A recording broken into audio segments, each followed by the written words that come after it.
کتاب الصلاۃ کا آغاز کرنے سے پہلے میں بنیادی طور پر 2-4 باتیں ذکر کر رہا ہوں، ان کو اپنے پاس نوٹ کر لیجئے۔ یہ کتاب الصلاۃ کی ابتدائی کچھ ابحاث ہیں، کچھ باتیں ہیں، یہ آگے کتاب الصلاۃ شروع کرنے سے پہلے سمجھ لینے سے انشاءاللہ آسان ہوں گی۔ سب سے پہلی بات تو یہ ہے کہ صلاۃ کا لغوی اور اصطلاحی معنی۔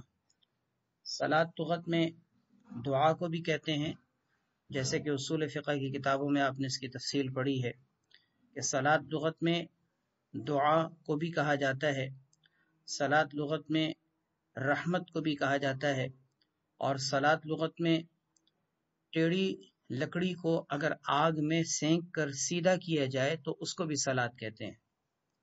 تینوں اس کے مختلف معنی آتے ہیں۔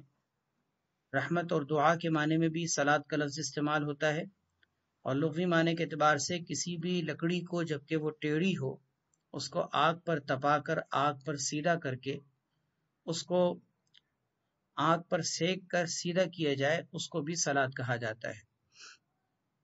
اصطلاحی اعتبار سے اس کی تعریف عربی میں یوں ذکر کی جاتی ہے، یہ اقوال و افعال مفتتحۃ بالتکبیر مختتمۃ بالتسلیم مع النیۃ بشرائط مخصوصہ۔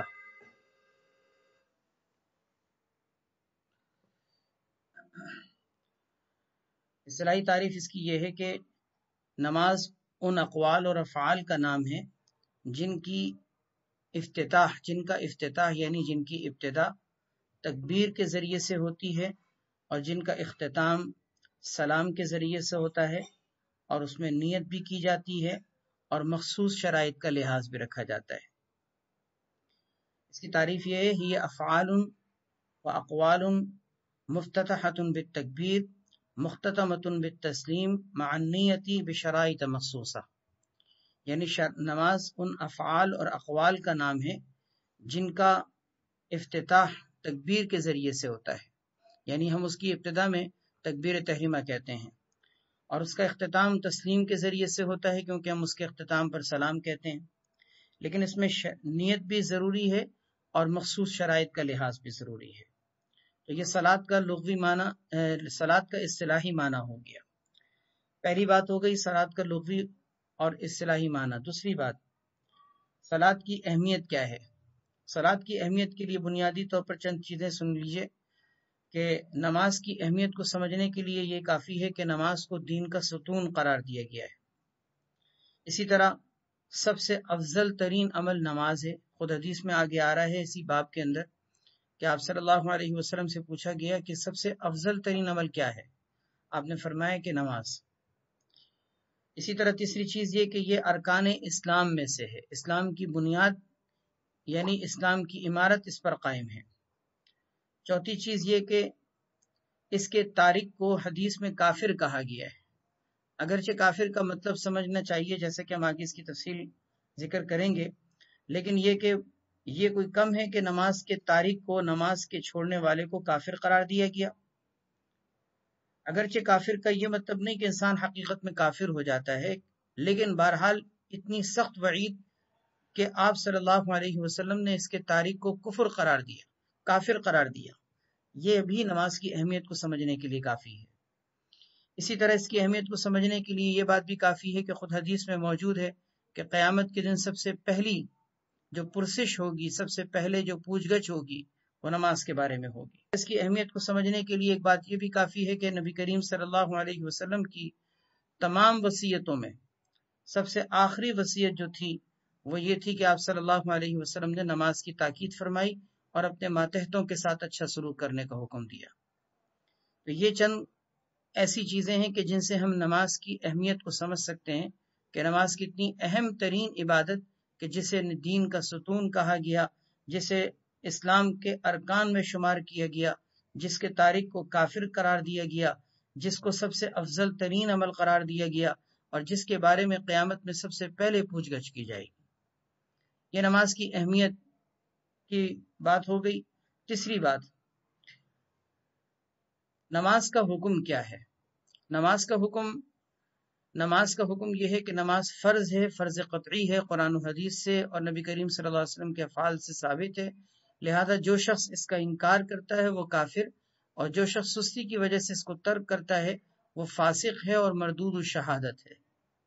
مردود الشہادت کا مطلب یہ کہ اگر اسلامی عدالت میں وہ ایک بحیثیت شاہد اور گواہ کے حاضر ہو تو قاضی اس کی گواہی کو قبول نہیں کرے گا، اس لیے کہ وہ فاسق اور فاجر ہے۔ اس کا انکار کفر ہے کیونکہ فرض قطعی کا انکار کفر ہوتا ہے، اور سستی کی وجہ سے اس کا ترک کرنا فسق و فجور کا باعث ہے، جس کی وجہ سے انسان مردود الشہادت بن جاتا ہے۔ 3 باتیں ہو گئیں۔ چوتھی بات یہ کہ تارک صلاۃ کا حکم کیا ہے۔ یہ باتیں جو میں ابتدائی ذکر کر رہا ہوں اس کو نوٹ کر لیجئے گا، یہ آپ کو کام آئیں گی۔ تیسری چیز، بلکہ چوتھی چیز، پہلی بات تو یہ ہو گئی کہ صلاۃ کا لغوی اصطلاحی معنی۔ دوسری چیز یہ ذکر کی گئی تھی کہ صلاۃ کی اہمیت کیا ہے۔ تیسری چیز یہ ذکر کی گئی کہ نماز کا حکم کیا ہے۔ چوتھی چیز، نماز کے ترک کرنے والے کی سزا کیا ہے، نماز کے ترک کرنے والے کا حکم کیا ہے۔ اس کے بارے میں سمجھ لیجئے کہ 2 صورتیں ہیں۔ مال انکار اگر ترک ہوگا تو یہ کفر ہے، جیسے کہ ابھی حکم میں اس کی تفصیل گزری کہ اگر کوئی مال انکار اس کو ترک کرے، مال انکار کا مطلب یہ کہ اگر کوئی انکار کے ساتھ اس کا ترک کرے، اس کو ترک کرے یعنی اس کو نہ پڑھے اور انکار بھی کرتا ہو کہ یہ فرض ہی نہیں ہے، تو اس کا حکم تو ظاہر ہے کہ ابھی گزرا کہ وہ کافر ہو جائے گا۔ لیکن اگر سستی کے ساتھ اس کو ترک کرتا ہے تو اس کے اندر تفصیل میں اختلاف ہے۔ حضرت امام احمد بن حنبل رحمۃ اللہ علیہ فرماتے ہیں کہ جس نے نماز کو سستی کی وجہ سے ترک کیا ہوا ہے وہ کافر ہے، لہذا کافر ہونے کا مطلب یہ ہے کہ 3 دن تک اس کو مہلت دے کر پھر قتل کر دیں گے۔ امام مالک اور امام شافعی رحمۃ اللہ علیہ ان دونوں حضرات کا مسلک یہ ہے کہ نماز کو ترک کرنے والا فاسق اور فاجر ہے، کافر تو نہیں ہوتا لیکن حد کے طور پر اس کو قتل کر دیا جائے گا۔ جیسے اسلامی سزائیں ہوتی ہیں مختلف جرائم کی، تو نماز کو اگر سستی کی وجہ سے کوئی نہ پڑھتا ہو، تارک ہو سستی کی وجہ سے، تو اس صورت میں وہ فاسق اور فاجر ہوگا اور جس کے بارے میں اسلامی حد اور سزا کے طور پر اس کو قتل کر دیا جائے گا۔ امام ابو حنیفہ رحمۃ اللہ علیہ کا مسلک یہ ہے کہ فاسق ہے، اس کو قتل تو نہیں کریں گے لیکن قید میں ڈال دیا جائے گا، قید میں اس کو ڈال دیا جائے گا۔ اب اس کی مرضی ہے تو توبہ کر لے تو اس کو باہر کر دیں گے، اگر توبہ نہیں کرتا تو وہ وہیں پڑے پڑے مر جائے، لیکن اس کو قید سے چھوڑا نہیں جائے گا جب تک کہ توبہ نہ کرے یا اندر پڑے پڑے مر جائے۔ آپ اندازہ کیجئے کہ چاروں امام ائمہ مجتہدین ائمہ اربع نماز کے ترک کرنے والے کے بارے میں کتنا سخت نظریہ رکھتے ہیں، اور ان چاروں میں بھی آپ نے دیکھا کہ سب سے زیادہ سخت نظریہ کس کا ہے؟ سب سے زیادہ سخت نظریہ، سب سے زیادہ سخت درجے کی رائے امام احمد بن حنبل رحمۃ اللہ علیہ کی ہے کہ ان کے نزدیک نماز کا ترک کرنے والا کافر ہے، وہ فاسق نہیں ہے بلکہ کافر ہو جاتا ہے۔ بقیہ ائمہ ثلاثہ یعنی مالکیہ، شوافیہ اور احناف یہ فرماتے ہیں کہ کافر تو نہیں ہوتا، فاسق ہوتا ہے، البتہ فاسق ہونے کی صورت میں پھر اس کو قتل کیا جائے گا یا نہیں۔ شوافیہ اور مالکیہ فرماتے ہیں کہ اسلامی حد کے طور پر اس کو قتل کر دیں گے۔ احناف یہ کہتے ہیں کہ نہیں، قتل نہیں کریں گے، اس کو قید میں ڈالا جائے گا، اب وہ توبہ کر لے تو ٹھیک ہے چھوڑ دیا جائے گا، نہیں توبہ کرتا تو اندر پڑے پڑے اس کو مر جانے دیں گے لیکن اس کو چھوڑیں گے نہیں۔ اللہ اکبر! اس سے آپ اندازہ لگائیے کتنی سخت جو ہے وہ اس نماز کے اندر جو ہے وہ اسلام کے اندر نماز کے بارے میں کتنی سخت رائے ہے۔ ہمارے اکابر بزرگان دین ائمہ مجتہدین اور سلف صالحین نے نماز کے حوالے سے کتنی سختی اور کتنی سخت رائے کو اختیار کیا ہے۔ اللہ تعالی ہم سب کو بھی، تمام مسلمانوں کو اللہ تعالی نماز کی اہمیت نصیب فرمائے۔ تو 4 باتیں ہو گئیں۔ 5ویں اور آخری بات یہ ہے کہ نماز کی فرضیت کے 3 مراحل ہیں۔ نماز جو فرض ہوئی ہے یہ 3 مرحلوں پر ہوئی ہے۔ پہلے مرحلے پر صرف تہجد کی نماز فرض ہوئی تھی، اسلام کے بالکل اوائل اور شروع میں تہجد کی نماز فرض تھی اور اس کے علاوہ کوئی نماز فرض نہیں تھی۔ اس کے بعد پھر معراج سے پہلے پہلے مکہ مکرمہ میں ہی ہجرت سے پہلے پہلے عصر اور فجر کی نماز فرض ہوئی، عصر اور فجر کی نماز فرض ہوئی، تہجد کی فرضیت منسوخ ہو گئی لیکن صرف عصر اور فجر کی نماز فرض ہوئی۔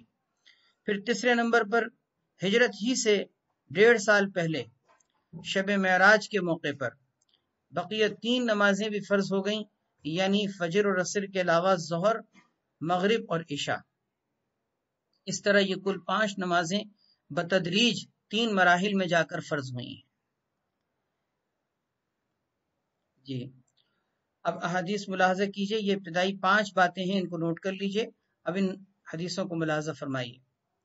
الفصل الاول عن ابی ہریرہ رضی اللہ تعالی عنہ قال قال رسول اللہ صلی اللہ علیہ وسلم الصلوات الخمس والجمعة الى الجمعة ورمضان الى رمضان مکفرات لما بینہن اذا اجتنبت الکبائر۔ اللہ کے نبی صلی اللہ علیہ وسلم کا ارشاد ہے کہ 5 نمازیں اور جمعے سے جمعے تک اور رمضان سے رمضان تک یہ درمیان کے تمام گناہوں کا کفارہ ہیں۔ مکفرات گناہوں کو مٹا دینے والی امور ہیں کہ 5 نمازوں کا اہتمام کرنا درمیان کے گناہوں کو مٹا دیتا ہے، جمعے کی نماز کا اہتمام کرنا ہفتے بھر کے گناہوں کو مٹا دیتا ہے، رمضان شریف کے روزے رکھنا درمیان بھر کے سال بھر کے گناہوں کے لیے کفارہ بن جاتا ہے۔ تو مکفرات لما بینہن، یہ تینوں چیزیں درمیان کے گناہوں کو مٹا دینے والی ہیں۔ اذا اجتنبت الکبائر، بشرطے کہ وہ کبیرہ گناہ سے اجتناب کیا جائے۔ اذا اجتنبت الکبائر، اجتنب یجتنب باب افتعال سے، اس کے معنی اجتناب اور گریز کرنے کے بچنے کے آتے ہیں، یہ باب افتعال سے مجہول کا صیغہ ہے، جبکہ اذا اجتنبت الکبائر کبیرہ گناہوں سے اجتناب برتا جائے، گریز کیا جائے۔ تو اگر کوئی شخص گناہ کبیرہ سے بچتا ہو اور یہ 3 کام کرتا ہو، یعنی 5 نمازیں پڑھتا ہو، دوسرا جمعے کی نماز کا اہتمام کرتا ہو، تیسرا رمضان المبارک کے روزے رکھتا ہو، تو اللہ تبارک و تعالیٰ کبیرہ گناہوں سے بچنے کی صورت میں درمیان بھر کے جتنے بھی گناہ ہیں صغیرہ وہ سب معاف فرما دیں گے۔ اس حدیث میں نماز کی فضیلت ذکر کی گئی ہے کہ نماز ایسی عظیم بابرکت چیز ہے کہ جو انسان کے لیے گناہوں کی معافی کا ذریعہ ہے، گناہوں کے لیے کفارہ ثابت ہوتی ہے۔ البتہ اتنی بات ہے، جیسے کہ آپ نے ضابطے کے درجے میں یہ بات پہلے بھی سنی ہے کہ کسی بھی عمل کے نتیجے میں اگر گناہ کی معافی کا اعلان کیا جائے تو محدثین ضابطہ یہ بیان فرماتے ہیں کہ اس سے صغیرہ گناہ کی معافی مراد ہوتی ہے، کبیرہ گناہ کے بارے میں ضابطہ یہ ہے کہ وہ بغیر توبہ کے معاف نہیں ہوتا۔ ہاں، اللہ تعالیٰ کسی کو بغیر توبہ کے بھی کبیرہ گناہ سے اللہ تبارک و تعالیٰ درگزر کر دیں تو اللہ تعالیٰ کی مرضی ہے، کون اللہ تعالیٰ سے پوچھ سکتا ہے، لیکن ظاہری طور پر ضابطہ اور قاعدے کی بات یہ ہے کہ کبیرہ گناہ بغیر توبہ کے معاف نہیں ہوتا۔ ہاں، صغیرہ گناہ مختلف اعمال کے ذریعے سے معاف ہوتے ہیں، جیسے آپ نے وضو کیا، کتنے ہی گناہ جھڑ جاتے ہیں، انسان کے گناہ وضو کے پانی کے ساتھ دھل جاتے ہیں۔ اسی طرح آپ نے نماز پڑھی، کتنے ہی گناہ معاف ہو جاتے ہیں۔ آپ نے روزہ رکھا، صدقہ دیا، قرآن پاک کی تلاوت کی، ذکر کا اہتمام کیا، یہ سب گناہوں کے لیے انسان کے لیے کفارہ ہیں، لیکن بہرحال ان میں گناہوں سے مراد صغیرہ گناہ ہیں۔ کبیرہ گناہ کی معافی کا ضابطہ یہ ہے کہ وہ توبہ کے بغیر معاف نہیں ہوتے۔ البتہ یہاں پر یہ بات بھی سمجھ لیجئے کہ 2 چیزیں ایسی ہیں کہ جو باوجود اس کے کہ کبیرہ گناہ بھی ہوں تب بھی وہ معافی کا ذریعہ بن جاتی ہیں۔ ایک کسی میت کو غسل دینا اور دوسرا صلاۃ التسبیح کا اہتمام کرنا۔ ان 2 کے بارے میں خود حدیث کے اندر اس بات کی صراحت ہے کہ کبیرہ گناہ بھی اللہ تبارک و تعالیٰ ان 2 عمل کی برکت سے معاف فرما دیتے ہیں۔ وعنہ قال قال رسول اللہ صلی اللہ علیہ وسلم ارأیتم لو ان نہرا بباب احدکم، نبی کریم صلی اللہ علیہ وسلم کا ارشاد ہے تمہارا کیا خیال ہے، ارأیتم تم ذرا بتاؤ تمہاری کیا رائے ہے، کیا خیال ہے، لو ان نہرا بباب احدکم اگر کوئی نہر ہو جو تم میں سے کسی کے دروازے پر ہو، یغتسل فیہ کل یوم خمسا اور وہ اس میں ہر دن 5 مرتبہ نہاتا ہو، غسل کرتا ہو، هل يبقى من درنه شيء تو کیا اس کے جسم کے میل کچیل میں سے کچھ باقی رہے گا؟ درن میل کچیل کو کہتے ہیں کہ دن میں 5 مرتبہ جو نہر میں نہا رہا ہو تو کیا اس کے جسم پر کوئی میل کچیل میں سے کچھ باقی رہے گا؟ قالوا لوگوں نے کہا لا يبقى من درنه شيء، نہیں یا رسول اللہ اس کے تو جسم میں میل کچیل میں سے کچھ بھی باقی نہیں رہے گا۔ قال آپ نے فرمایا فذلك مثل الصلوات الخمس، یہ ہے مثال 5 نمازوں کی، یمحو اللہ بہن الخطایا، اللہ تعالیٰ ان کے ذریعے سے گناہوں کو معاف فرما دیتے ہیں۔ محا یمحو محون باب نصرہ سے ہے جس کے معنی مٹانے کے آتے ہیں۔ یمحو اللہ بہن الخطایا، اللہ تعالیٰ ان نمازوں کی برکت سے خطاؤں کو، گناہوں کو مٹا دیتے ہیں۔ اس حدیث سے یہ بات معلوم ہوئی کہ گناہ انسان کے معاف ہوتے ہیں، اور آپ نے اس کو حصی مثال سے سمجھایا، جیسے کوئی دن میں کئی مرتبہ نہائے اس کے جسم پر گندگی باقی نہیں رہتی، اسی طرح جو نماز کا اہتمام کرتا ہو اس کے اوپر گناہ کا کوئی بوجھ باقی نہیں رہتا، گناہ کی کوئی گندگی اس پر باقی نہیں رہتی۔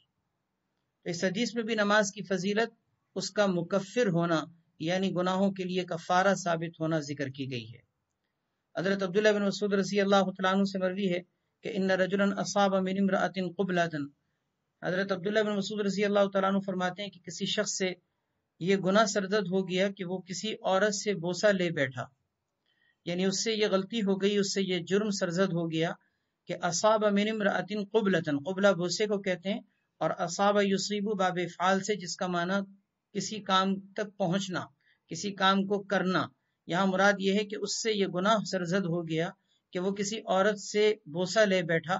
فأتی النبی صلی اللہ علیہ وسلم، پھر وہ نبی کریم صلی اللہ علیہ وسلم کی مجلس اقدس میں حاضر ہوا اور آ کر شرمندگی کے ساتھ فأخبرہ، اس نے اپنے گناہ کا تذکرہ کیا۔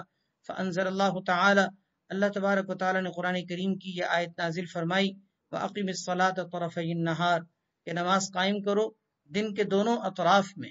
طرفی یہ اصل میں طرفینی ہے، تثنیہ کا صیغہ ہے، نون اضافت کی وجہ سے گر گیا، تو مطلب یہ ہوا کہ دن کے دونوں اطراف میں یعنی صبح شام نماز کو قائم کرو۔ وَزُلَفًا مِّنَ اللَّيْلِ، اور رات کے بھی کچھ ٹکڑوں میں، رات کے بھی کچھ حصوں میں نماز کا اہتمام کرو یعنی تہجد۔ ان الحسنات یذہبن السیئات، بے شک نیکیاں گناہوں کو مٹا دیتی ہیں، بے شک نیکیاں گناہوں کو مٹا دیتی ہیں۔ یہ سورہ ہود کی آیت ہے۔ اس آیت میں اللہ تبارک و تعالیٰ نے یہ اصول بیان فرما دیا کہ انسان جب کوئی نیک کام کرتا ہے تو یہ نیک کام اس کے لیے گناہوں سے کفارہ ثابت ہوتے ہیں۔ تو نماز بھی ایک افضل ترین عمل ہے، انسان کے لیے گناہوں کا کفارہ بن جاتی ہے نماز۔ تو آپ صلی اللہ علیہ وسلم پر اس موقع پر یہ آیت نازل ہوئی جس میں اس شخص کا جواب تھا کہ اس نے یہ کہا تھا نا کہ مجھ سے گناہ سرزد ہو گیا ہے، اپنے گناہ کا تذکرہ اس نے کیا۔ تو اس آیت کو نازل کر کے اللہ تعالیٰ نے یہ فرما دیا کہ گناہ کا کفارہ بننے کے لیے نماز کافی ہے، یعنی نماز کو آپ صلی اللہ علیہ وسلم کے ذریعے سے بتا دیا گیا کہ یہ کفارہ بن جائے گی۔ چنانچہ فقال الرجل، اس شخص نے جب یہ آیت سنی تو کہا کہ یا رسول اللہ علی ھذا، کیا یہ میرے ہی لیے ہے، صرف یہ سب کے لیے ہے؟ یہ خصوصیت کیا میرے لیے ہے کہ کیا میرے گناہ کے کفارے کے لیے نماز ہے، یا کوئی شخص گناہ کر بیٹھے اور نماز کا اہتمام کرے تو اس کا گناہ معاف ہو جائے گا؟ قال، آپ نے فرمایا لجمیع امتی کلہم، میری تمام امت کے لیے یہ فضیلت ہے۔ کتنی بڑی بشارت ہے اس حدیث کے اندر۔ یہ وہی بات ہے جو پچھلی حدیثوں میں ذکر کی گئی ہے، اس کو گویا کہ ایک واقعاتی انداز میں ذکر کیا گیا ہے کہ یہ گناہوں کا کفارہ کیسے ہے۔ وفی روایت، ایک اور روایت میں ہے کہ لمن عمل بها من امتی، کہ جو اس پر میری امت میں سے عمل کرنے والا ہوگا اس سب کے لیے یہی بشارت ہے، خوشخبری ہے کہ یہ نماز اس کے لیے کفارہ بن جائے گی۔ اسی طرح کا ایک اور واقعہ ذکر کیا گیا ہے، حضرت انس رضی اللہ تعالیٰ عنہ سے مروی ہے، فرماتے ہیں کہ جاء رجل، کوئی شخص حاضر ہوئے، فقال، کہنے لگے یا رسول اللہ انی اصبت حدا، میں حد کو پہنچ چکا ہوں، یعنی مطلب میں نے مجھ سے ایک ایسا فعل سرزد ہو گیا ہے جو موجب حد ہے، جس کو کرنے کی وجہ سے حد لگتی ہے۔ فاقمہ علی، آپ حد کو مجھ پر قائم کر دیجئے کیونکہ مجھ سے گناہ ہوا ہے۔ قال، راوی کہتے ہیں ولم یسألہ عنہ، آپ صلی اللہ علیہ وسلم نے اس سے سوال نہیں کیا کہ کیا گناہ ہوا۔ اتنے میں حضرت الصلاۃ، نماز کا وقت آ گیا۔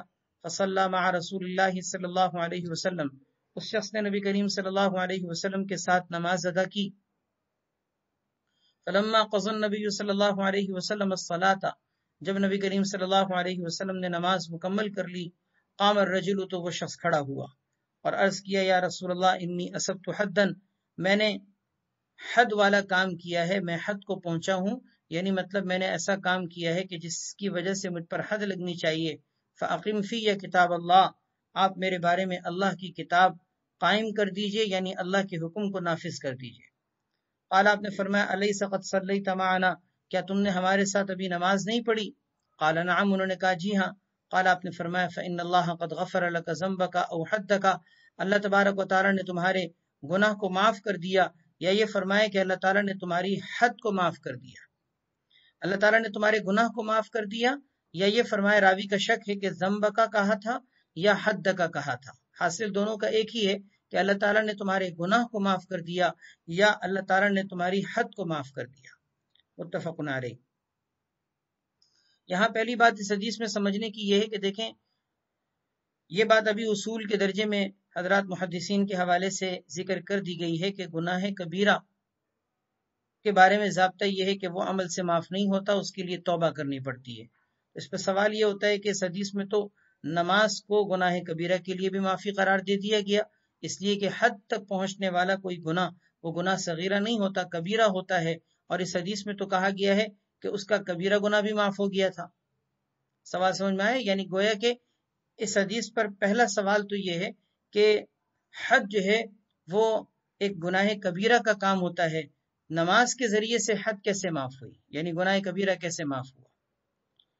دوسری بات یہ ہے کہ اس حدیث میں یہ کہا گیا ہے کہ حد معاف ہو گئی، حالانکہ حد ایسی چیز ہے کہ جو قابل معافی نہیں ہوتی، اس کو کوئی معاف نہیں کر سکتا۔ حد جب ثابت ہو جائے تو اس کو بہرحال نافذ کرنا ہی پڑتا ہے۔ کتاب الحدود کے اندر ہم اس کی تفصیل مشکات جلد ثانی کے اندر پڑھیں گے، لیکن مختصر یہ کہ حد ایسی چیز ہے کہ حدود کا معاملہ جب ثابت ہو جائے، پائے ثبوت کو پہنچ جائے، تو وہ قابل معافی نہیں ہوتی ہیں اور کوئی بھی ان کو معاف نہیں کر سکتا، حتیٰ کہ حاکم کو بھی اس بات کی اجازت نہیں ہوتی کہ وہ معاف کسی کو کر دے۔ تو دوسرا سوال یہ ہو گیا، پہلا سوال گناہ کبیرہ کیسے معاف ہوا، دوسرا سوال یہ ہے کہ حد جو ہے وہ معاف نہیں ہو سکتی، اس کو کوئی معاف نہیں کر سکتا، اس میں کیسے معاف ہو گئی۔ ان دونوں سوالوں کا جواب سمجھنے کے لیے اگر آپ حاشیہ میں دیکھیں تو یہاں پر آپ کو حاشیہ میں اس کی تعویلات ملیں گی، اور وہی اس کا جواب بھی ہے۔ اس حدیث کا پہلا جواب یہ ہے، غور سے دیکھیے یہاں حاشیہ میں بھی یہ تفصیلات موجود ہیں، کہ پہلا جواب اس حدیث کا یہ ہے کہ دیکھیں اس شخص نے جو یہ بات کہی تھی، ان صحابی نے جو یہ بات کہی تھی کہ مجھ سے حد تک پہنچنے والا گناہ ہوا ہے، تو اصل میں انہوں نے اپنے گمان کے مطابق یہ بات کہی تھی، حقیقت میں وہ حد تک پہنچنے والی چیز نہیں تھی، لیکن جب کوئی جرم کا بوجھ بہت زیادہ ہونا تو انسان اپنے آپ کو سمجھتا ہے کہ میں نے وہ گناہ کیا ہے کہ مجھ سے بڑا کوئی گناہگار نہیں، شرمندگی اور ندامت اتنی زیادہ عروج پر پہنچی ہوتی ہے۔ اللہ ہم سب کو بھی ایسی شرمندگی اپنے گناہوں پہ نصیب فرما دے۔ حضرات صحابہ کرام کے اندر یہ بدرجہ عتم تھی کہ کبھی کوئی کوتاہی اگر لغزش سرزد بھی ہو جاتی تو ایسا لگتا تھا کہ ان کی دنیا تاریک ہو گئی۔ یہاں صحابی کیا کہہ رہے ہیں، یا رسول اللہ مجھ سے ایسا کام ہو گیا ہے جو حد لازم کرنے والا ہے، حالانکہ حد لازم کرنے والا گناہ ان سے سرزد نہیں ہوا تھا، لیکن گناہ کا بوجھ اور شرمندگی اتنی تھی کہ انہوں نے یہ کہا کہ مجھ سے حد نافذ کرنے والا گناہ ہو گیا ہے، حالانکہ حقیقت میں نہیں ہوا تھا۔ پھر کیا ہوا تھا، پیچھے حدیث میں بھی گزر چکا ہے، آگے بھی تفصیل آ رہی ہے کہ ان سے صرف بوسہ لینے کا گناہ ہوا تھا، اور کتاب الحدود میں ہم یہ پڑھیں گے کہ صرف بوسہ لینے کی وجہ سے انسان کے اوپر زنا کی حد ثابت نہیں ہوتی، زنا انتہائی درجے کے گندے فعل کے ارتکاب سے پھر جا کر حد نافذ ہوتی ہے، حد کا ثبوت ہوتا ہے۔ صرف قبلہ اور بوسہ لینے کی حد تک اگر معاملہ ہو تو اس سے حد نافذ نہیں ہوتی۔ ایک جواب تو یہ ہے۔ دوسرا جواب یہ ہے کہ حد سے مراد جو ہے وہ تعزیر ہے، حد سے مراد تعزیر ہے۔ تعزیر کا مطلب کیا کہ انہوں نے یہ کہا کہ مجھ سے ایسا گناہ سرزد ہو گیا ہے جو حد لازم کرنے والا ہے، اور حد سے مراد تعزیر یعنی سزا نافذ کرنے والا ہے، یعنی اس کو سزا دینی چاہیے، اس فعل کے کرنے والے کو سزا ملنی چاہیے، یا حد سے مراد تعزیر یعنی سزا ہے۔ دو جواب ہو گئے۔ تیسرا جواب یہ ہے کہ نبی کریم صلی اللہ علیہ وسلم کے ساتھ نماز پڑھنا، حضرات محدثین نے ذکر کیا ہے کہ یہ آپ صلی اللہ علیہ وسلم کی نماز کی خصوصیت تھی کہ اس نماز کی وجہ سے کبیرہ گناہ بھی معاف ہوتے تھے۔ دیکھیں محدثین کا ضابطہ تو ابھی ہم نے پڑھا تھا نا کہ نماز سے کبیرہ نہیں بلکہ صغیرہ معاف ہوتے ہیں، لیکن نبی کریم صلی اللہ علیہ وسلم کے ساتھ آپ کی معیت میں، آپ کی اقتداء میں، آپ کے پیچھے نماز پڑھنا اللہ نصیبہ والوں کو عطا کرتا ہے، صحابہ کرام کو عطا کیا تھا اللہ تبارک و تعالیٰ نے، کتنی بڑی ان کی خوش قسمتی تھی۔ نبی علیہ الصلوۃ والسلام کی معیت میں آپ کے پیچھے نماز پڑھنا یہ اتنی اعلیٰ درجے کی نیکی ہے کہ اس سے کبیرہ گناہ بھی معاف ہو جاتا ہے۔ یہ نبی کریم صلی اللہ علیہ وسلم کی ساتھ نماز پڑھنے کی خصوصیت ہے۔ اس لیے انہوں نے نبی کریم صلی اللہ علیہ وسلم کے پیچھے نماز پڑھی تھی۔ حدیث میں ہے نا کہ فصلی مع رسول اللہ صلی اللہ علیہ وسلم، نبی کریم صلی اللہ علیہ وسلم کے ساتھ انہوں نے نماز پڑھی، تو آپ صلی اللہ علیہ وسلم کے ساتھ نماز پڑھنے کی برکت سے ان کا جو کبیرہ گناہ تھا وہ بھی معاف ہو گیا۔ تو دونوں سوالوں کے یہ جوابات ہو گئے کہ گناہ کبیرہ کیسے معاف ہوا، اور دوسرا یہ کہ حد جو ہے یہ کیسے معاف ہوئی۔ یہ اچھی طرح سے سمجھ لیجئے، بعض اوقات امتحان میں یہ پوچھا جاتا ہے کہ اس میں گناہ کبیرہ کی معافی کیسے ہوئی اور حد تو کوئی معاف نہیں کر سکتا، اس حدیث میں کیسے معافی ہو گئی ہے؟ تو یہ تینوں جواب یہاں حاشیے میں بھی ذکر کیے گئے ہیں۔ حضرت سیدنا عبداللہ بن مسعود رضی اللہ تعالیٰ عنہ فرماتے ہیں کہ سألت النبی صلی اللہ علیہ وسلم، میں نے اللہ کے رسول صلی اللہ علیہ وسلم سے دریافت کیا کہ ای الاعمال احب الی اللہ، اعمال میں سب سے زیادہ پسندیدہ عمل اللہ تعالیٰ کے نزدیک کون سا ہے، سب سے زیادہ محبوب ترین عمل اللہ تعالیٰ کو کون سا ہے؟ قال، آپ نے فرمایا الصلاۃ لوقتها، سب سے افضل ترین وقت، وہ سب سے افضل ترین عمل نماز کو اس کے وقت میں پڑھنا ہے۔ اس کے وقت سے مراد یعنی اس کو ادا کرنا، کیونکہ وقت سے ٹال کر نماز پڑھیں گے تو نماز تو قضا ہو جائے گی۔ مثلا خدا نخواستہ کوئی صبح دیر سے اٹھے، 8-9 بجے اٹھے، طلوع آفتاب ہو چکا ہے، تو اس کے بعد پھر نماز پڑھے گا تو یہ وقت کو ٹال کر پڑھنا ہے، یہ نماز کو ضائع کرنا ہے۔ اس کو نماز ضائع کرنا کہتے ہیں، نماز کو برباد کرنا کہا جاتا ہے، اور یہ انسان کا وہ گناہ ہے کہ جس کی وجہ سے انسان کے اوپر نحوست اور پھٹکار پڑتی ہے، پورا دن نحوست میں گزرتا ہے۔ اور کتنے ہی خوش قسمت اور خوش نصیب ہوتے ہیں وہ لوگ جو فجر کے وقت میں اٹھتے ہیں، نماز کو اپنے وقت میں پڑھتے ہیں۔ یہ صرف افضل ہی نہیں بلکہ اعمال میں افضل ترین عمل ہے۔ تو آپ صلی اللہ علیہ وسلم نے فرمایا الصلاۃ لوقتها، نماز کو اس کے اوقات میں پڑھنا، یہ افضل ترین عمل ہے۔ قلت، میں نے پوچھا ثم ایون، پھر دوسرے نمبر پر کون سا عمل سب سے افضل ہے؟ قال، آپ نے فرمایا بر الوالدین، والدین کے ساتھ حسن سلوک کرنا۔ قلت، میں نے کہا اچھا پھر ثم ایون، اس کے بعد پھر کون سا افضل ترین عمل ہے؟ قال، آپ نے فرمایا الجہاد فی سبیل اللہ، اللہ کے راستے میں جہاد کرنا۔ قال، راوی حضرت عبداللہ بن مسعود رضی اللہ عنہ فرماتے ہیں حدثنی بہن، آپ نے مجھے یہ باتیں بتائیں، ولو استزدته لزادنی، اگر میں مزید سوالات کرتا، لزادنی، تو آپ بھی مجھے مزید جوابات عطا فرماتے، لیکن میں نے 3 سوالوں پر اکتفا کر لیا، پھر میں نے یہ نہیں پوچھا کہ اچھا یہ بتائیے کہ پھر کون سا افضل ہے۔ اگر میں پوچھتا وَلَوِ اسْتَزَدْتُهُ، اگر میں دیکھیں استزدت صیغہ کون سا ہے؟ واحد متکلم ہے، باب استفعال ہے اور ماضی کا صیغہ ہے۔ استزدت، استزادہ کہتے ہیں کسی چیز کی زیادتی کو طلب کرنا، استزادہ یستزید، تو وَلَوِ اسْتَزَدْتُهُ، اگر میں اس پر مزید سوالات کا اضافہ کرتا، یعنی آپ سے مزید پوچھتا کہ کون سا عمل پھر افضل ہے، لزادنی، تو آپ بھی مجھے مزید اضافہ کر کے بتاتے، لیکن میں نے نہیں پوچھا۔ نہ پوچھنے کی وجہ کیا ہے؟ اس کی وجہ یہ ہے کہ حضرات صحابہ کرام نبی کریم صلی اللہ علیہ وسلم کا ادب اور احترام اور آپ کے آرام کا خیال رکھتے تھے، ایسا نہیں کرتے تھے کہ آپ کو کسی وجہ سے تکلیف ہو، تو سوالات کے پوچھنے میں بھی اعتدال اور وقت کی نزاکت کو ملحوظ رکھتے تھے، اور اس چیز کا لحاظ رکھتے تھے کہ کبھی آپ صلی اللہ علیہ وسلم کو تکلیف نہ ہو، اس لیے صحابہ کرام سوالات کے اندر بھی اعتدال کو ملحوظ رکھتے تھے۔ بہرحال اس حدیث کے اندر نماز کی یہ کتنی بڑی فضیلت معلوم ہوتی ہے کہ آپ صلی اللہ علیہ وسلم نے نماز کو صرف افضل ہی نہیں افضل ترین عمل قرار دیا ہے۔ یہاں حضرات محدثین نے ایک اہم نقطے کی بات یہ ذکر کی ہے کہ دیکھیں، حضرات محدثین یہ فرماتے ہیں کہ مختلف حدیثوں میں افضل ترین عمل مختلف الفاظ کے ساتھ منقول ہیں۔ کسی روایت کے اندر، یہاں اگر آپ حاشیے میں بھی دیکھیں تو وہ روایات بھی ذکر کی گئی ہیں۔ بعض روایات میں یہ ذکر کیا گیا ہے کہ افضل ترین عمل اللہ پر ایمان لانا اور جہاد کرنا ہے۔ بعض حدیثوں میں ذکر کیا گیا ہے کہ افضل ترین عمل یہ ہے کہ انسان صدقہ خیرات کرے۔ بعض حدیثوں میں اس کے علاوہ کچھ اور الفاظ ذکر کیے گئے ہیں۔